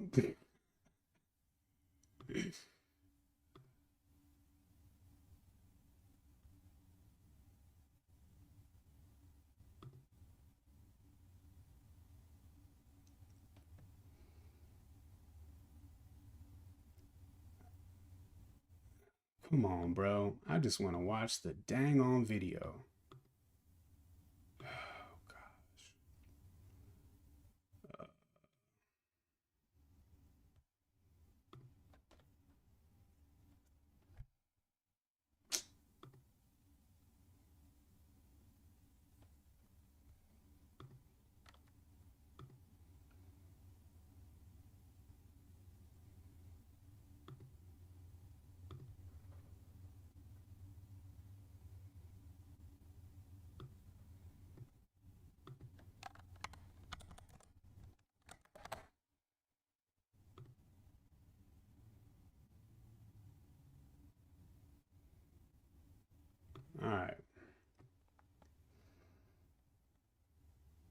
Yeah, it's oh yeah.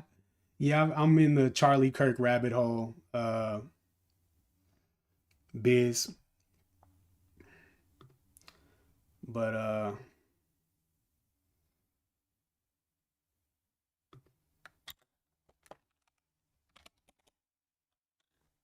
is this it? No.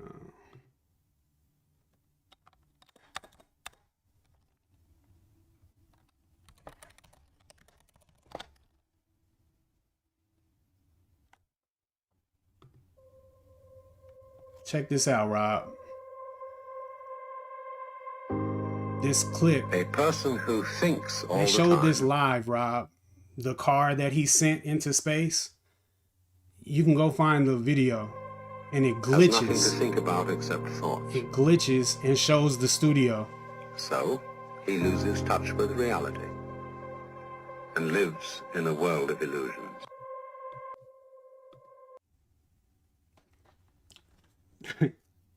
I know the government is going, if you ask the government, Rob, they're going to tell you that the earth is spinning in space. Elon Musk is obviously in cahoots with NASA. So asking Elon is the same as asking NASA and the same as asking the government. Like, your reasoning is that it can't be a conspiracy, right? That's all you got. That's all you got.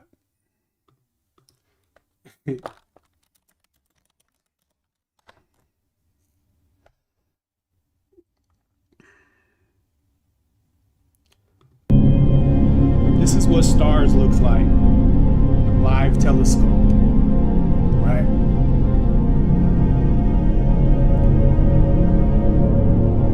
The planets.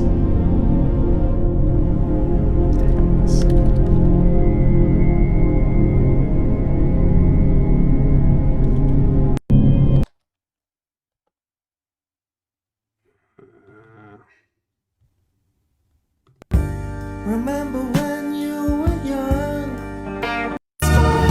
Somewhere. Remember when you were young? You shone like the sun. Shine on, you clay.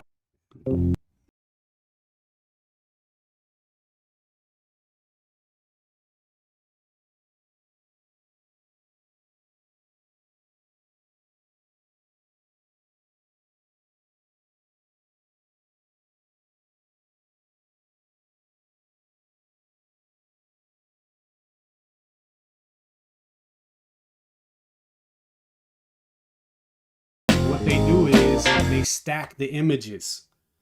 They stack the images.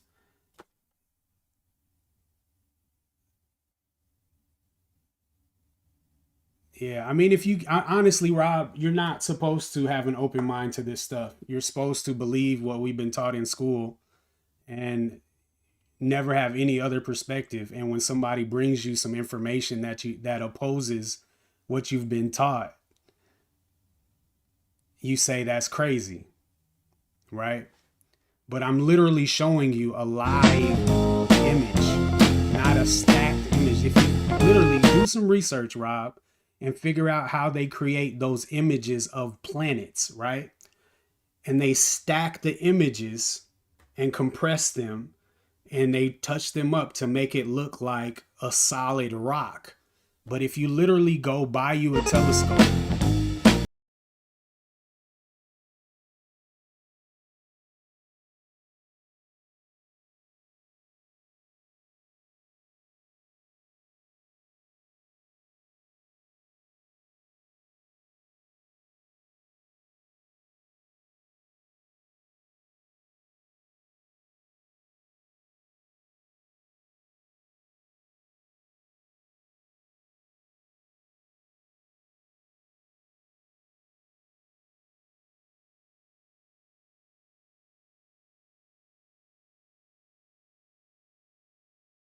live video of a planet. Remember somewhere in these eyes, I'm on you.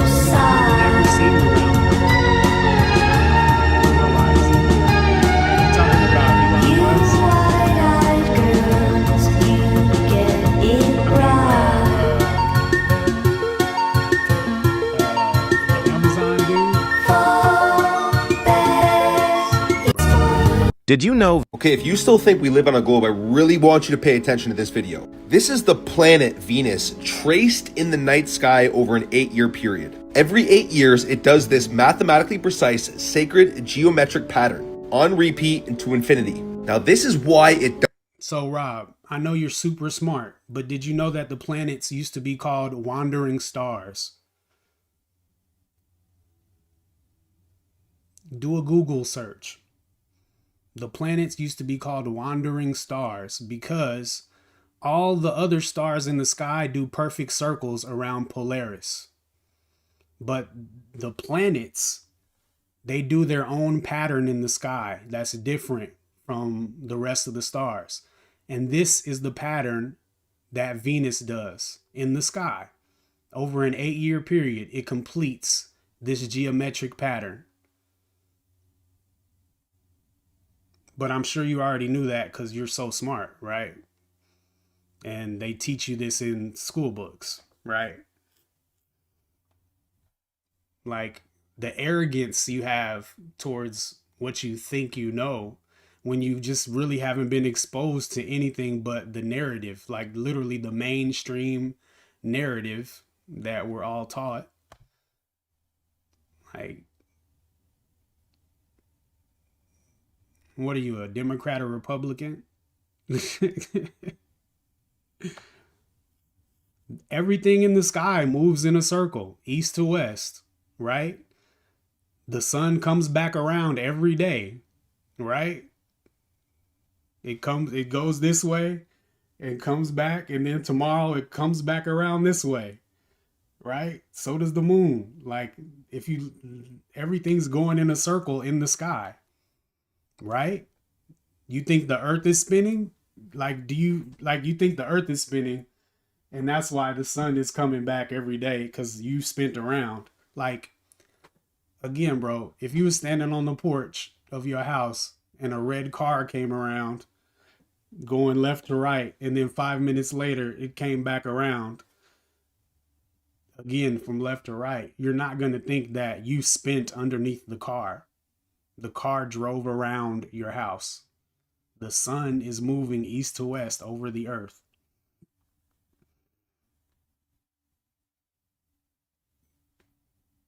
Like, you really have no evidence about anything, though. You're just like, NASA says, like Daddy says. NASA told me this, you're stupid. That's literally your whole argument. All right, Seed, you still in here?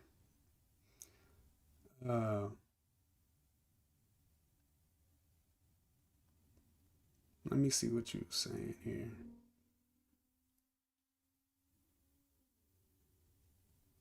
No, we definitely didn't will ourselves into existence. We're created.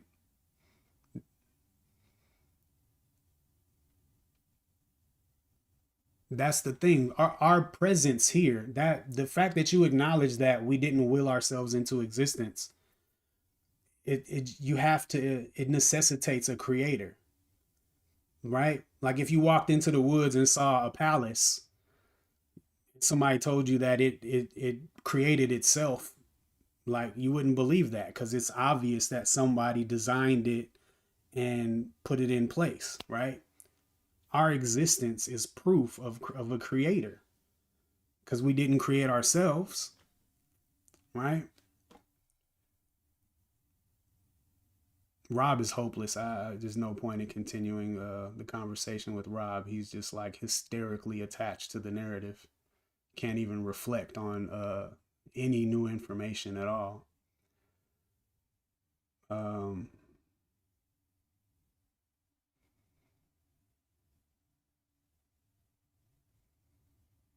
When a ship sails away, you have a powerful telescope. Yeah, and you can zoom it back in. Like perspective, you can only see so far. Everything compresses into the horizon. If you ever seen a perspective graph where they got the lines and the lines are really far apart when they're close and then they merge into the horizon, that's what's happening. But you can pull the ship back into view with a powerful telescope because it didn't go over a curve. And when you pull the ship into view, you can see the water going further past it into the horizon. It's so easy to debunk. The Guinness Book of World Records long distance photo debunks the curve. There's so many ways if you just like actually do some research besides just taking whatever you've been spoon fed your whole life. One of your homies from the military tried to off himself. Dude told me he was certain of it, but then just woke up in the hospital.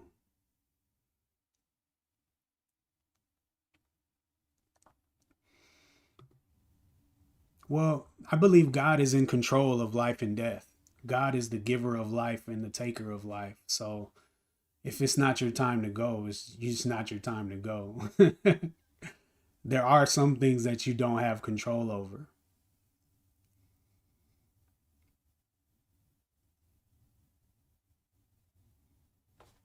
Siege.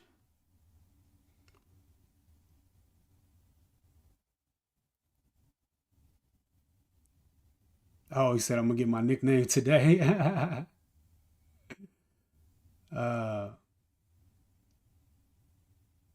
Explain ships against the horizon. Okay, let's do it. I mean, we don't know where the edge is, Rob. We can't go there. We can't go past the 60th latitude we can't go past the Arctic Circle. Like, it's off limits.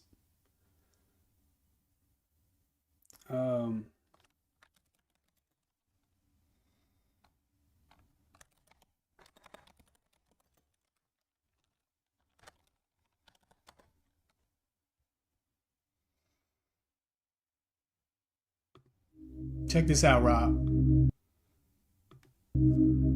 No ship, right?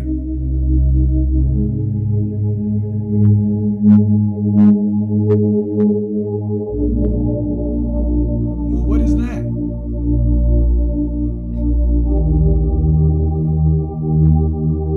Look at that. You can see the whole ship, the bottom of it and everything.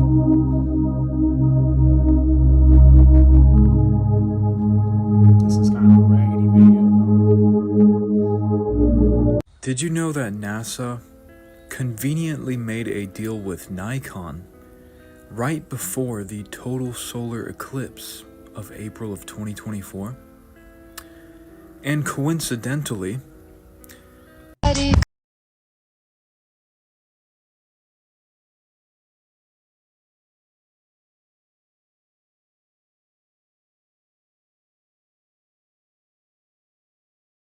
You're not going to believe anything I show you, then what's the point?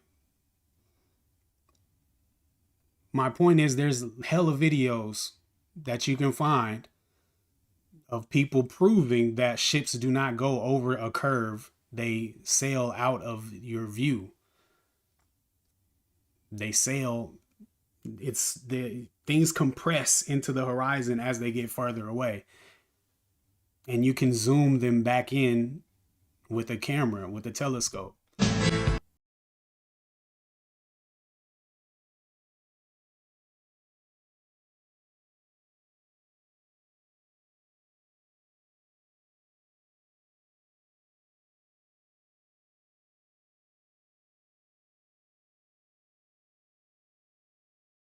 Able to zoom this ship back in, and you can't and never will.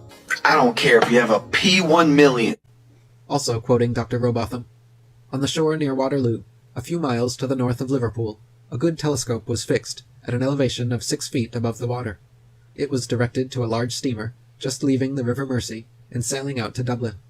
Gradually, the masthead of the receding vessel came nearer to the horizon until, at length, after more than 4 hours had elapsed, it disappeared. The ordinary rate of sailing of the Dublin steamers was fully 8 miles an hour, so that the vessel would be at least 32 miles distant when the masthead came to the horizon.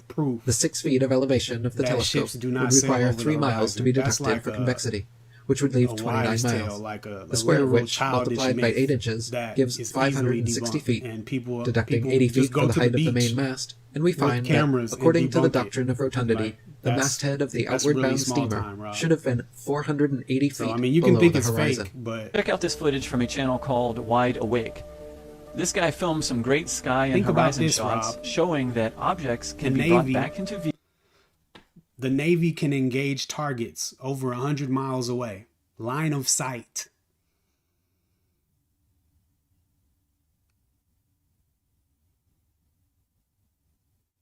The amount of curvature over 100 miles is like 6,000 feet. It would be like seeing over Mount Everest and seeing what's on the other side of it. But it's flat. So the laser can go right across the water over 100 miles and see the target on radar. There's proofs everywhere, Rob. You just got to step off your arrogant horse and just think about it. Why don't I use the same skepticism towards religion too? I think to think that we're in a created place, right? If you just look around, everything like it's too much perfection and order in this place that we're living at. Like the idea that I'm in a body that heals itself and I'm conscious of myself and I can think thoughts and create things and pass things on. And my body has all these functions that it regulates on its own without needing any input from me. Like we're in a designed place. We've been designed. We are designed. The place we live has been designed. The seasons, the plants, we're in a created place. So to me, a rational person would deduce that a creator created this place. So the existence of God to me is an intelligent deduction, right? And if you just continue to reflect, you would have to think all of this amazing place that we live in had to have been created with a purpose, right? And so it just makes sense to me that God would communicate with us in some way. And why do we all worship a different God? I don't believe we worship a different God. I think most people believe in a creator and they worship the creator in different ways. I mean, there are people who worship like statues and worship people and worship the stars and stuff like that. But I think when people say they worship the creator, they're talking about the creator.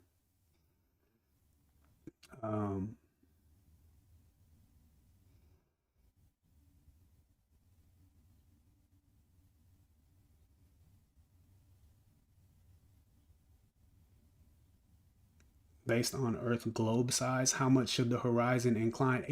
There's a literally website you can go, Stanford. Just type in curvature calculator. And there's websites already made. It's 8 inches per mile squared. And you just put your eye height and target distance. And it'll calculate the distance, the amount of curvature in between the two distances. It's very simple. Where are the satellites going when they are out in space? Why do you believe in satellites?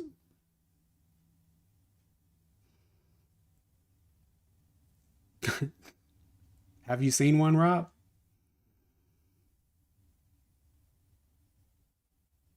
Yeah, absolutely. Religion is definitely being used against us. It's always been used against us. It's people, the evil people take it and they see people who believe in God and fear God and they use it against them.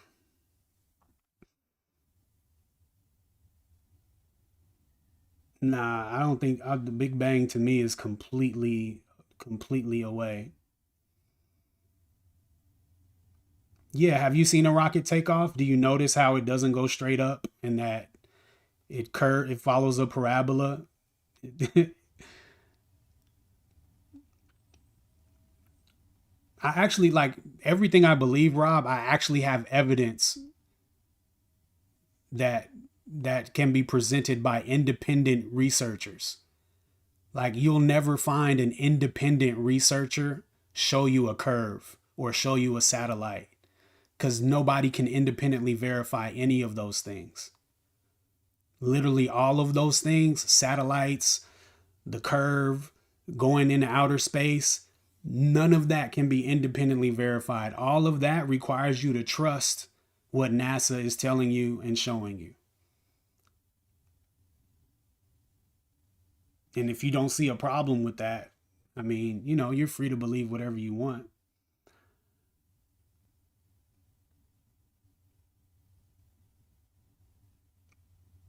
Verified by who, Rob?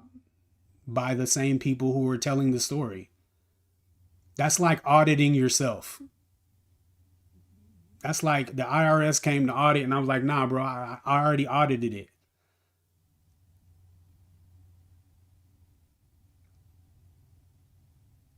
I can independently verify the existence of creation. Here I am. Here I am. Also, I mean, if you just look in the books of Revelation, there are truths in there that are eternal and they're verifiable.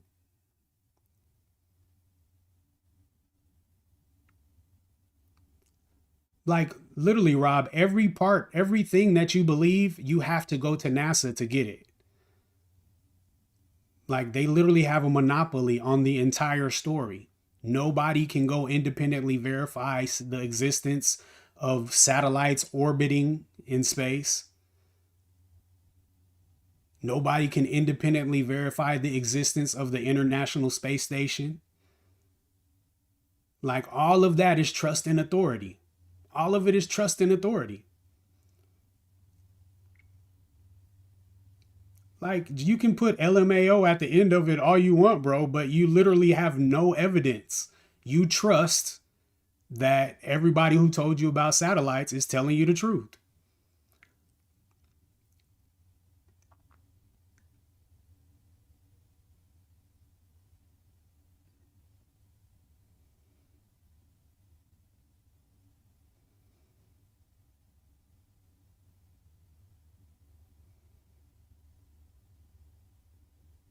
Or whatever book I worship. I don't worship a book.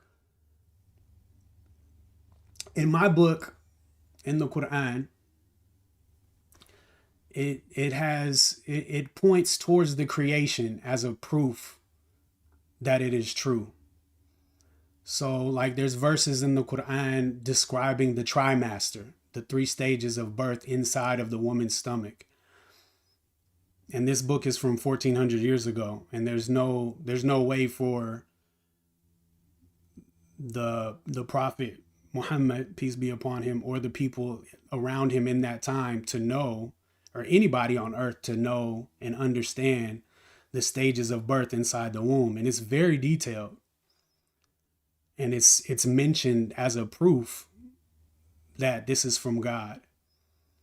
It also talks about the body of water where natural water and salt water meet, but they don't cross into each other. It's like a barrier between them.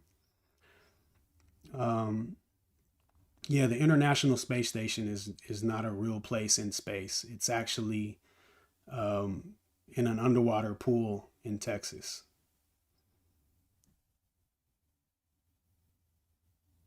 I mean, you know, you're free to believe that, CJ. But I mean, I'm literally speaking of tangible things that, I mean, you can research. So I mean, if you think, do you think people understood the trimester in 1400 years ago, as far as the stages that the fetus goes through during the trimester?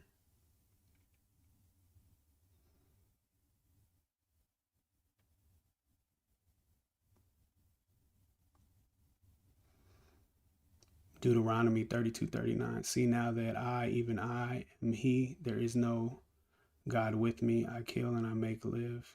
I wound and I heal. I'm not familiar with that. But if that is speaking from the perspective of God speaking, I agree with that.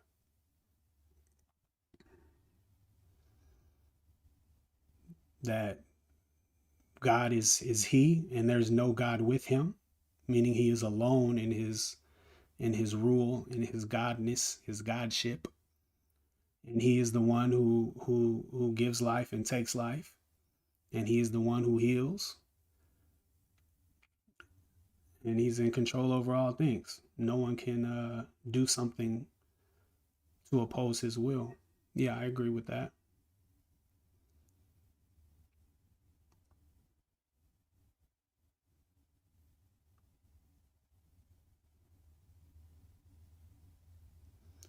Yeah, I mean, Rob, that's a lot of generations.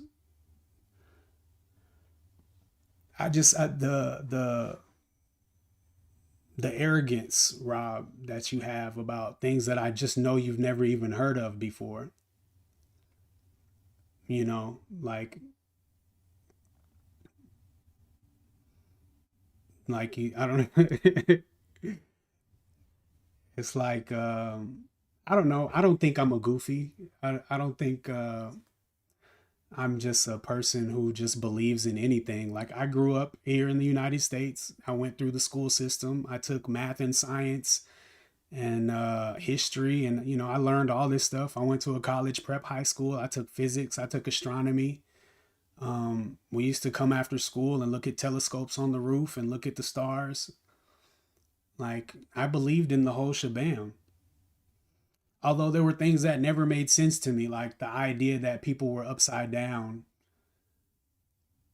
on the other side of the planet, and that up was not a real place. Up was like a relative place, especially in reference to how God speaks about the creation in his book.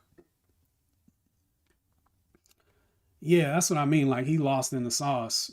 I knew he was either on the right or the left. Like, what's up, Parikh? It's going good, man. Had a pretty good day on the market today, and now we just hanging out talking about abstract things. Things I love to talk about, honestly.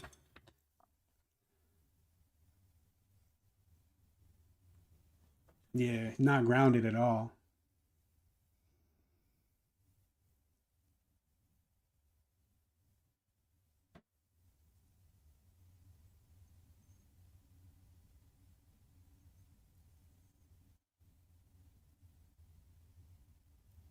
Yeah, CJ, the truth is something that can be found and verified. So, I mean, there are things that require faith, but I don't believe that God wants us to have blind faith. I believe he gives us tangible things to verify things. So, like I said, there are descriptions in the Quran that could not have been known by the people who were around at the time that it was revealed. And to me, that is an evidence and a proof that it is from God. God said he sent the Quran to verify what came before it, which is the previous revelations that given to Moses and given to Jesus, peace be upon them. And we find that in the Quran. We find the story of the 6 days of creation. And we find the stories of the prophets of, the creation of Adam and Noah and Moses and Abraham and his children. We find all those stories in the Quran verifying what's there in the Bible.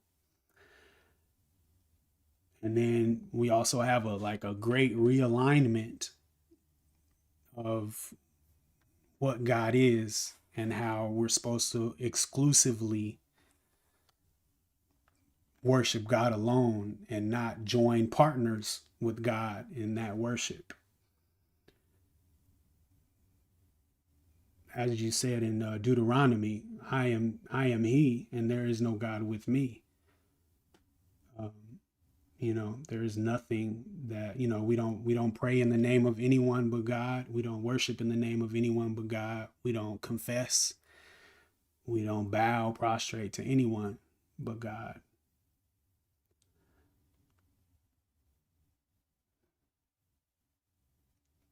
Religion, I believe the purpose of religion is to give us a set of guidelines that allow us to live our best and most fruitful life here on earth in a way that is pleasing to our Creator and earns us the best and most fruitful life in the next life as well.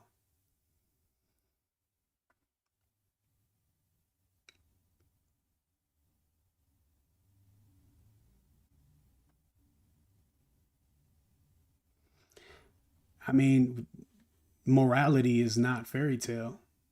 It's not, you can, everything that we find that is good and moral and fruitful is generally based in revelation as well. Being truthful, being honorable, being fair, being just, honoring your neighbor, honoring your parents. Things that are good for society, like not having sex out of wedlock. Yeah, that's cool, but the existence of morality is, I would say, mostly from or exclusively from the influence of God. Yeah, I mean, you can be a good person for sure. I'm not saying you can't be a good person. And this is your dilemma. Okay.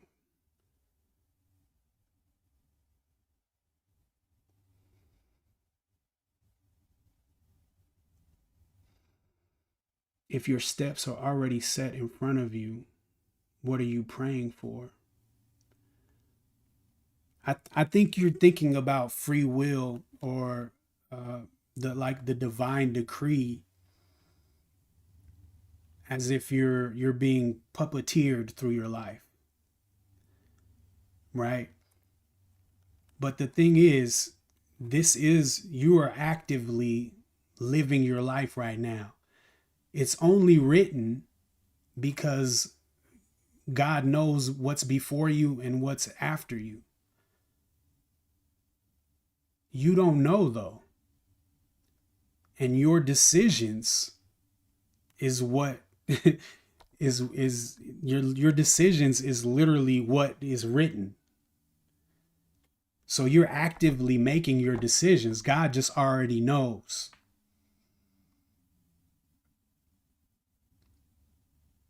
So if you pray for something, God hears that prayer and answers it or doesn't answer it. But if you don't pray for it, then you know what I mean? Like, you're still deciding to do the thing. And based on your decisions, things happen after that. But you just don't know. So like really you living your life as if, I mean, like, what are you going to do? Like, I'm not going to do anything because it's already written. So I'm just going to sit back and let life happen to you. Like, then that'll be written. Like, dude just decided to sit back and did nothing. Like, you are literally deciding. Yeah, I mean, this life is this life is a test, bro. Like this whole thing was created for a purpose. It's not just we're just spontaneously here like a plant and we live through our life cycle and then we just turn to mulch and then that's it. Like, this whole thing there's a great purpose behind it. You know, you just I can't imagine not believing that all of this is for a purpose. What's up, Karsten? Like, and the magnitude of this purpose is not just for our little, 50 years or 100 years that we spend and then it's over. Like, the time that the time we spend here and what we do with our life is of consequence, right? Like, there will be justice had for the people who do evil, and there will be reward for the people who do good. Like, this life, there will be consequences, good and bad. It's not for nothing. It's not a game. God said he didn't create this in play. Like, there's a great purpose.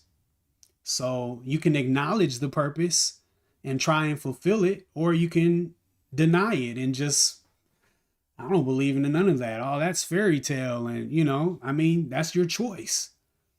But if you look around, you can just see, like, this place we live in is great. And I believe the devil literally wants us to believe that it's nothing. Like, we die YOLO, right? You only live once, do whatever you want, and then it's over with.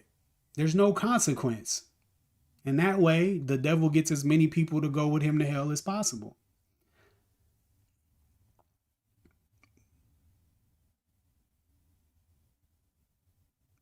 Karsten, I had a good day. I had 2 trades. I lost half an R on the first one and made 8R on this. 0.8R on the second one, because I dropped my risk down to half an R. So I ended the day like 0.3R, I think. So green day. Good day for process, though. Good day for process, man. Yeah, so if you think that everything that happened and the people who killed thousands and millions of people, they just die and they have the same death as someone who did great good for thousands of people, like, it's just there's more to it than that. The dream world is kind of they say sleep is the cousin of death. And I think you experience the spirit side of your life when you sleep. And I think that's a hint towards the afterlife, that there's something else. And yeah, it has, Karsten. But most people don't reflect. Like, most people just, they look up and they don't see anything. Like, Rob looks up and he's just, looking into outer space and believing that, Elon Musk has got a Tesla floating in towards Mars and he's going to build a space station in Mars or whatever. And,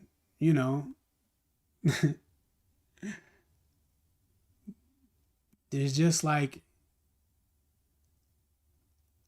the Matrix is a super cool similitude to what's really happening, and it's like Neo knew that there was something going on. Like, he saw the wrinkle, and just if you don't see the wrinkle, if you don't see the issue with the narrative that we've been taught, then it's like I sound like an idiot, right?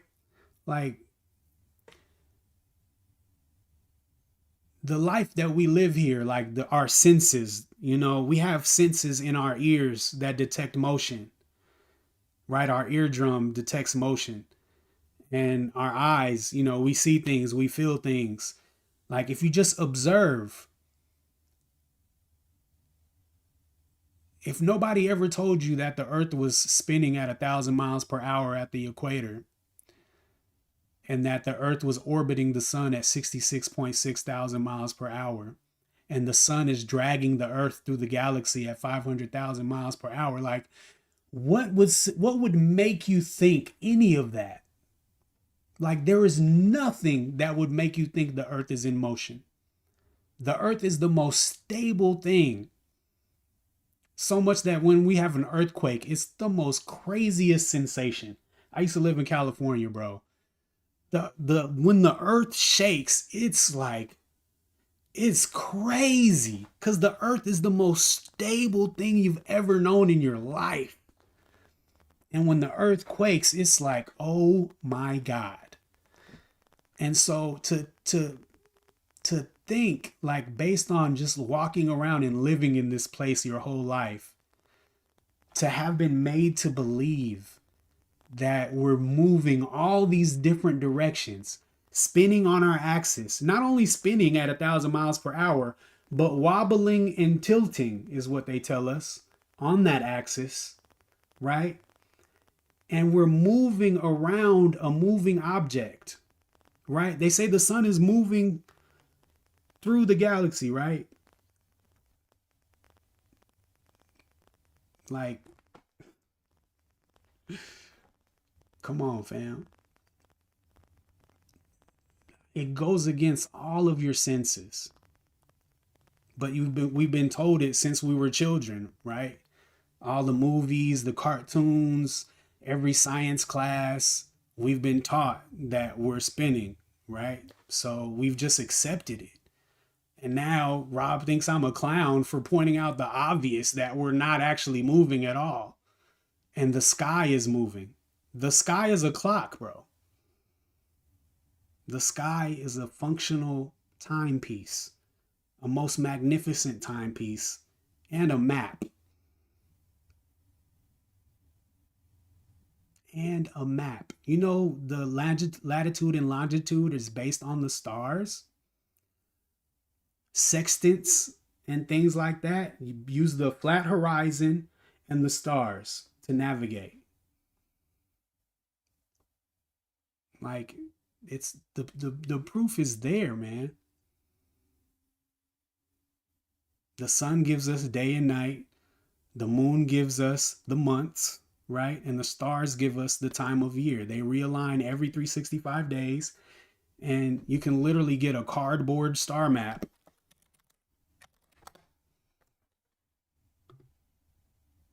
You can literally get a cardboard star map.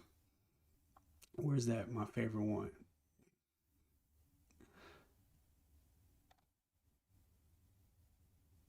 They literally have the entire sky mapped. Star wheel. There we go. You can literally put the time of day and the month and the day of the month you're in, and look it up, and you will see the exact constellation. How is that possible if we're moving 500,000 miles per hour through the galaxy? The stars have never changed. We literally have cardboard maps of the sky. The sky is literally rotating east to west. The sun, moon, and stars. And the North Star just dead in the middle over the North Pole and never moves. Yeah, there's ice walls.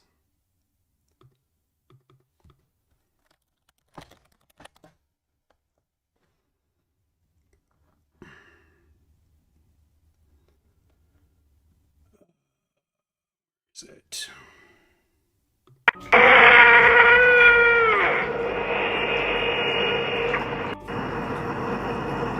Alright guys, we're going to talk about it. Show of hands, how many people believe that we are surrounded by an ice wall and the earth is flat? Hopefully not very many of you guys, but this slideshow illustrates a point that many flat earthers believe. We're surrounded by an ice wall that the government won't let us pass. We can see multiple photos here, a break in the ice wall, and a model of this ice wall. First and foremost, debunking the ice wall, we've actually... Okay, so while we're on...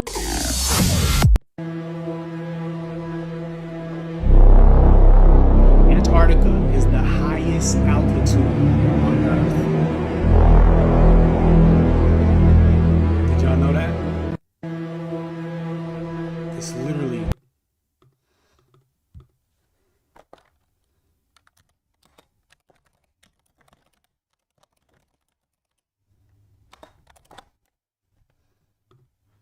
elevation. Look at the difference in height. Look at the difference in height of Antarctica. It's holding in the oceans, yo. These are all the altitudes of the continents, and this is Antarctica.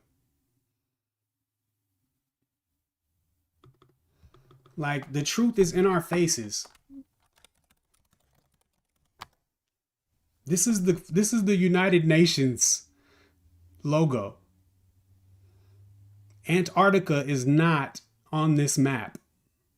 Why? Because it's literally the wall that surrounds it. It's right here in your face. They literally are playing in our faces. World Health Org. I've done this hella times. World Health Organization. Same image. Flat Earth map. This is literally the Flat Earth map.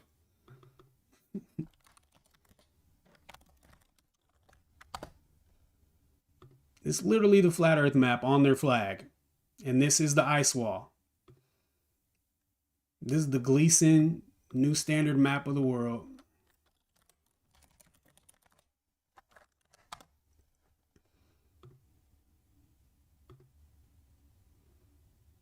It has the summer solstice and the winter solstice. It shows you how the seasons work. And you get the ice wall and all the continents. And it shows you the path of the sun in the winter months and in the summer months. Like,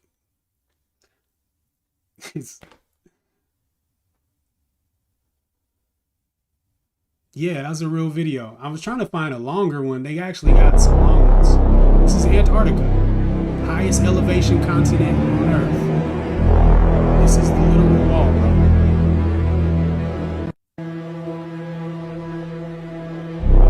I just looked up the elevations.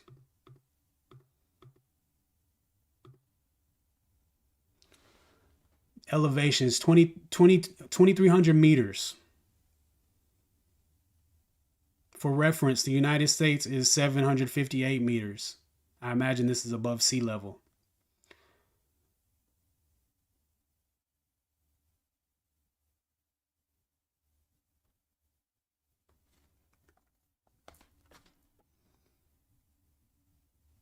It is, Bobby. And it sure ain't no damn spinning ball in outer space that evolved from dust crashing into each other over millions of years. It's crap. Straight crap, bro.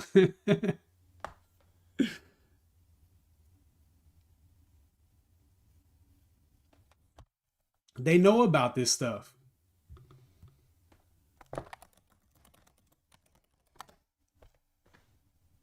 Look, when it's in NASA's own documents, bro.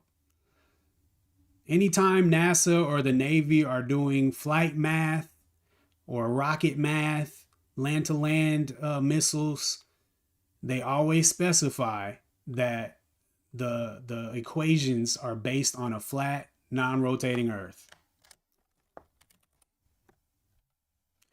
This report derives and defines a set of linearized system matrices for a rigid aircraft of constant mass flying in a stationary atmosphere over a flat, non-rotating Earth. All of this math, it's based on, they're letting you know. So don't get it confused. This is our parameters, okay? A flat, non-rotating Earth. This is nasa.gov.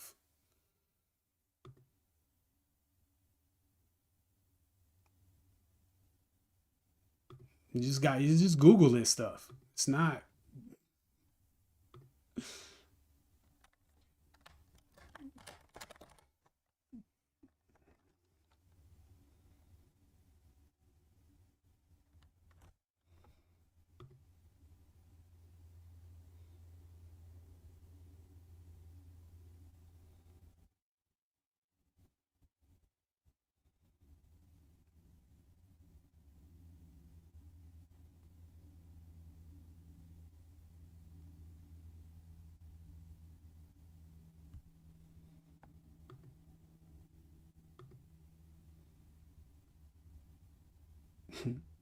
The flattening and angular velocity of the Earth. But I mean, this stuff is all here, bro. It's just hidden. It's just hidden, man. They liars, bro.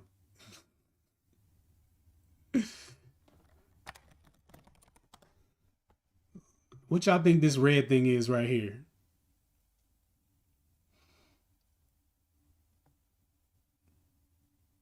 What y'all think that is?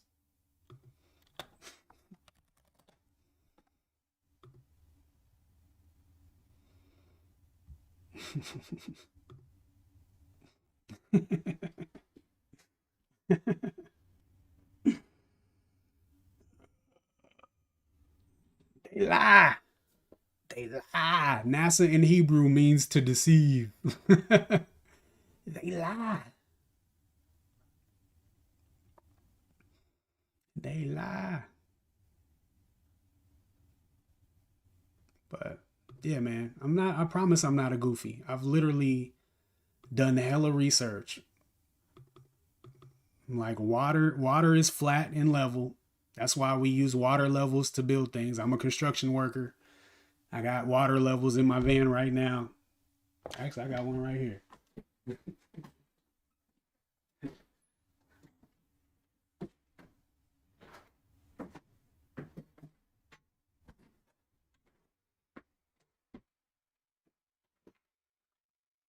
Water level. The nature of water is to find level everywhere on the planet. There's no place where water just magically starts bending and imagine sailing over the ocean and you're going over, like, come on, fam. It's flat, bro. Shore to shore, it's flat. Planes fly flat and level.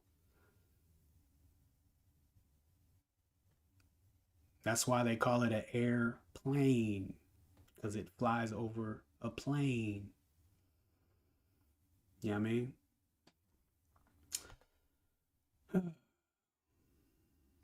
What else we got? It's been a minute since a comment came through. Everything's still working.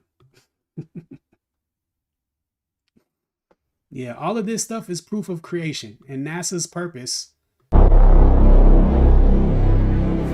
to defy what's written in our books.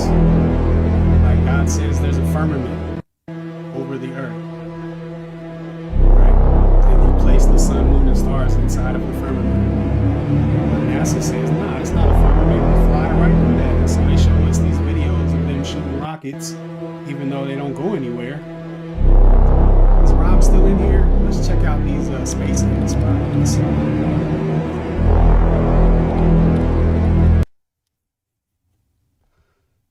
And God said, "Let there be a firmament in the midst of the waters, and let it divide the waters from the waters." And God made the firmament, and divided the waters which were under the firmament from the waters which were above the firmament, and it was so. And the stars of heaven fell unto the earth, even as a fig tree casteth her untimely figs, when she is shaken of a mighty wind. And the heaven departed as a scroll when it is rolled together, and every mountain and island. You got one problem though, Jake. You got no witnesses. Who your fucking witnesses, huh? Roger? Rocket going into Smiley? space. You think my troops are gonna help you? It's not what you know. It's what you can prove. Yeah. Ain't never went in. You got one problem though, Jake.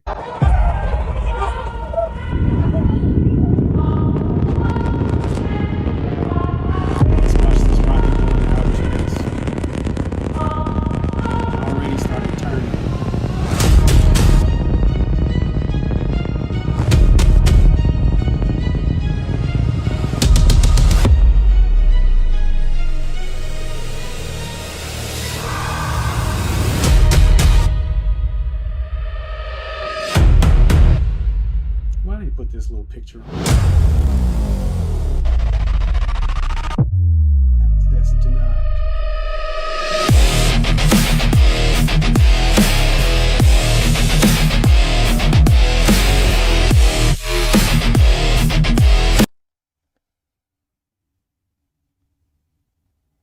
In 1962, the US launched high-altitude nuclear tests called Operation Fishbowl. They detonated bombs up to 250 miles above Earth, right at the edge of space. But why? Officially, it was to study radiation and missile defense. But the name Fishbowl raised eyebrows. Some believe it was symbolic. If Earth is enclosed, like Genesis says, with a firmament above us, was the government trying to break it? Footage shows strange lights, artificial auroras, and glowing domes in the sky. Some say the explosions hit something solid. Actual explosion. Here we go. This might be. Series of 31 missiles were shot straight up into the sky to test how high humans can actually reach. There's videos where you can actually see it hit in the sky and you can tell it hit It something. seems that whenever they were shooting these missiles up into the sky, they were actually interacting with different layers of this plasma field or this electromagnetic phenomena, and it seems to have fluid-like properties as it actually hits a certain portion of this force field, if you will. It begins to disperse and seek equilibrium based on the impedance of the electromagnetic layers. Why is it when we review this footage that these things are exploding? It looks like they're hitting a barrier. Testing the strength of the firmament, and they weren't able to penetrate it. What's going on? What is this? Operation In my Fishbowl. opinion, You I can think Google that they it. were It's a trying to real find a way to operation. possibly get Series of But the evidence is there, man. The evidence is there. It's just not taught in school. So.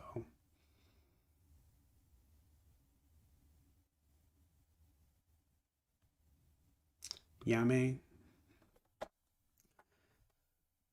All right, I guess that's a wrap. I ain't had another comment come through in a minute.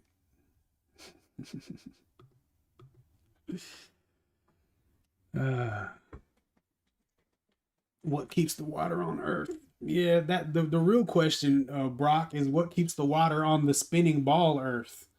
That's the real question. That's the real question. Of course, it's gravity. Gravity's so strong, holding the oceans to the Earth while it's spinning. But birds and planes and butterflies can do as they please.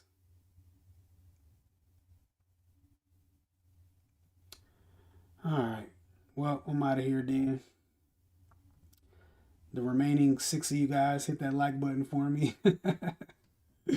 Subscribe if you haven't. I'll do a quick little review too before I head out of the office and post that, since we had a good day. Of course, I need to review the bad ones too. But anyway, man. I'll let y'all. Oh, dang, I'm not going to be here tomorrow. So I'll catch y'all Saturday, man. Pull up for that weekend study sesh. All right, y'all. Peace.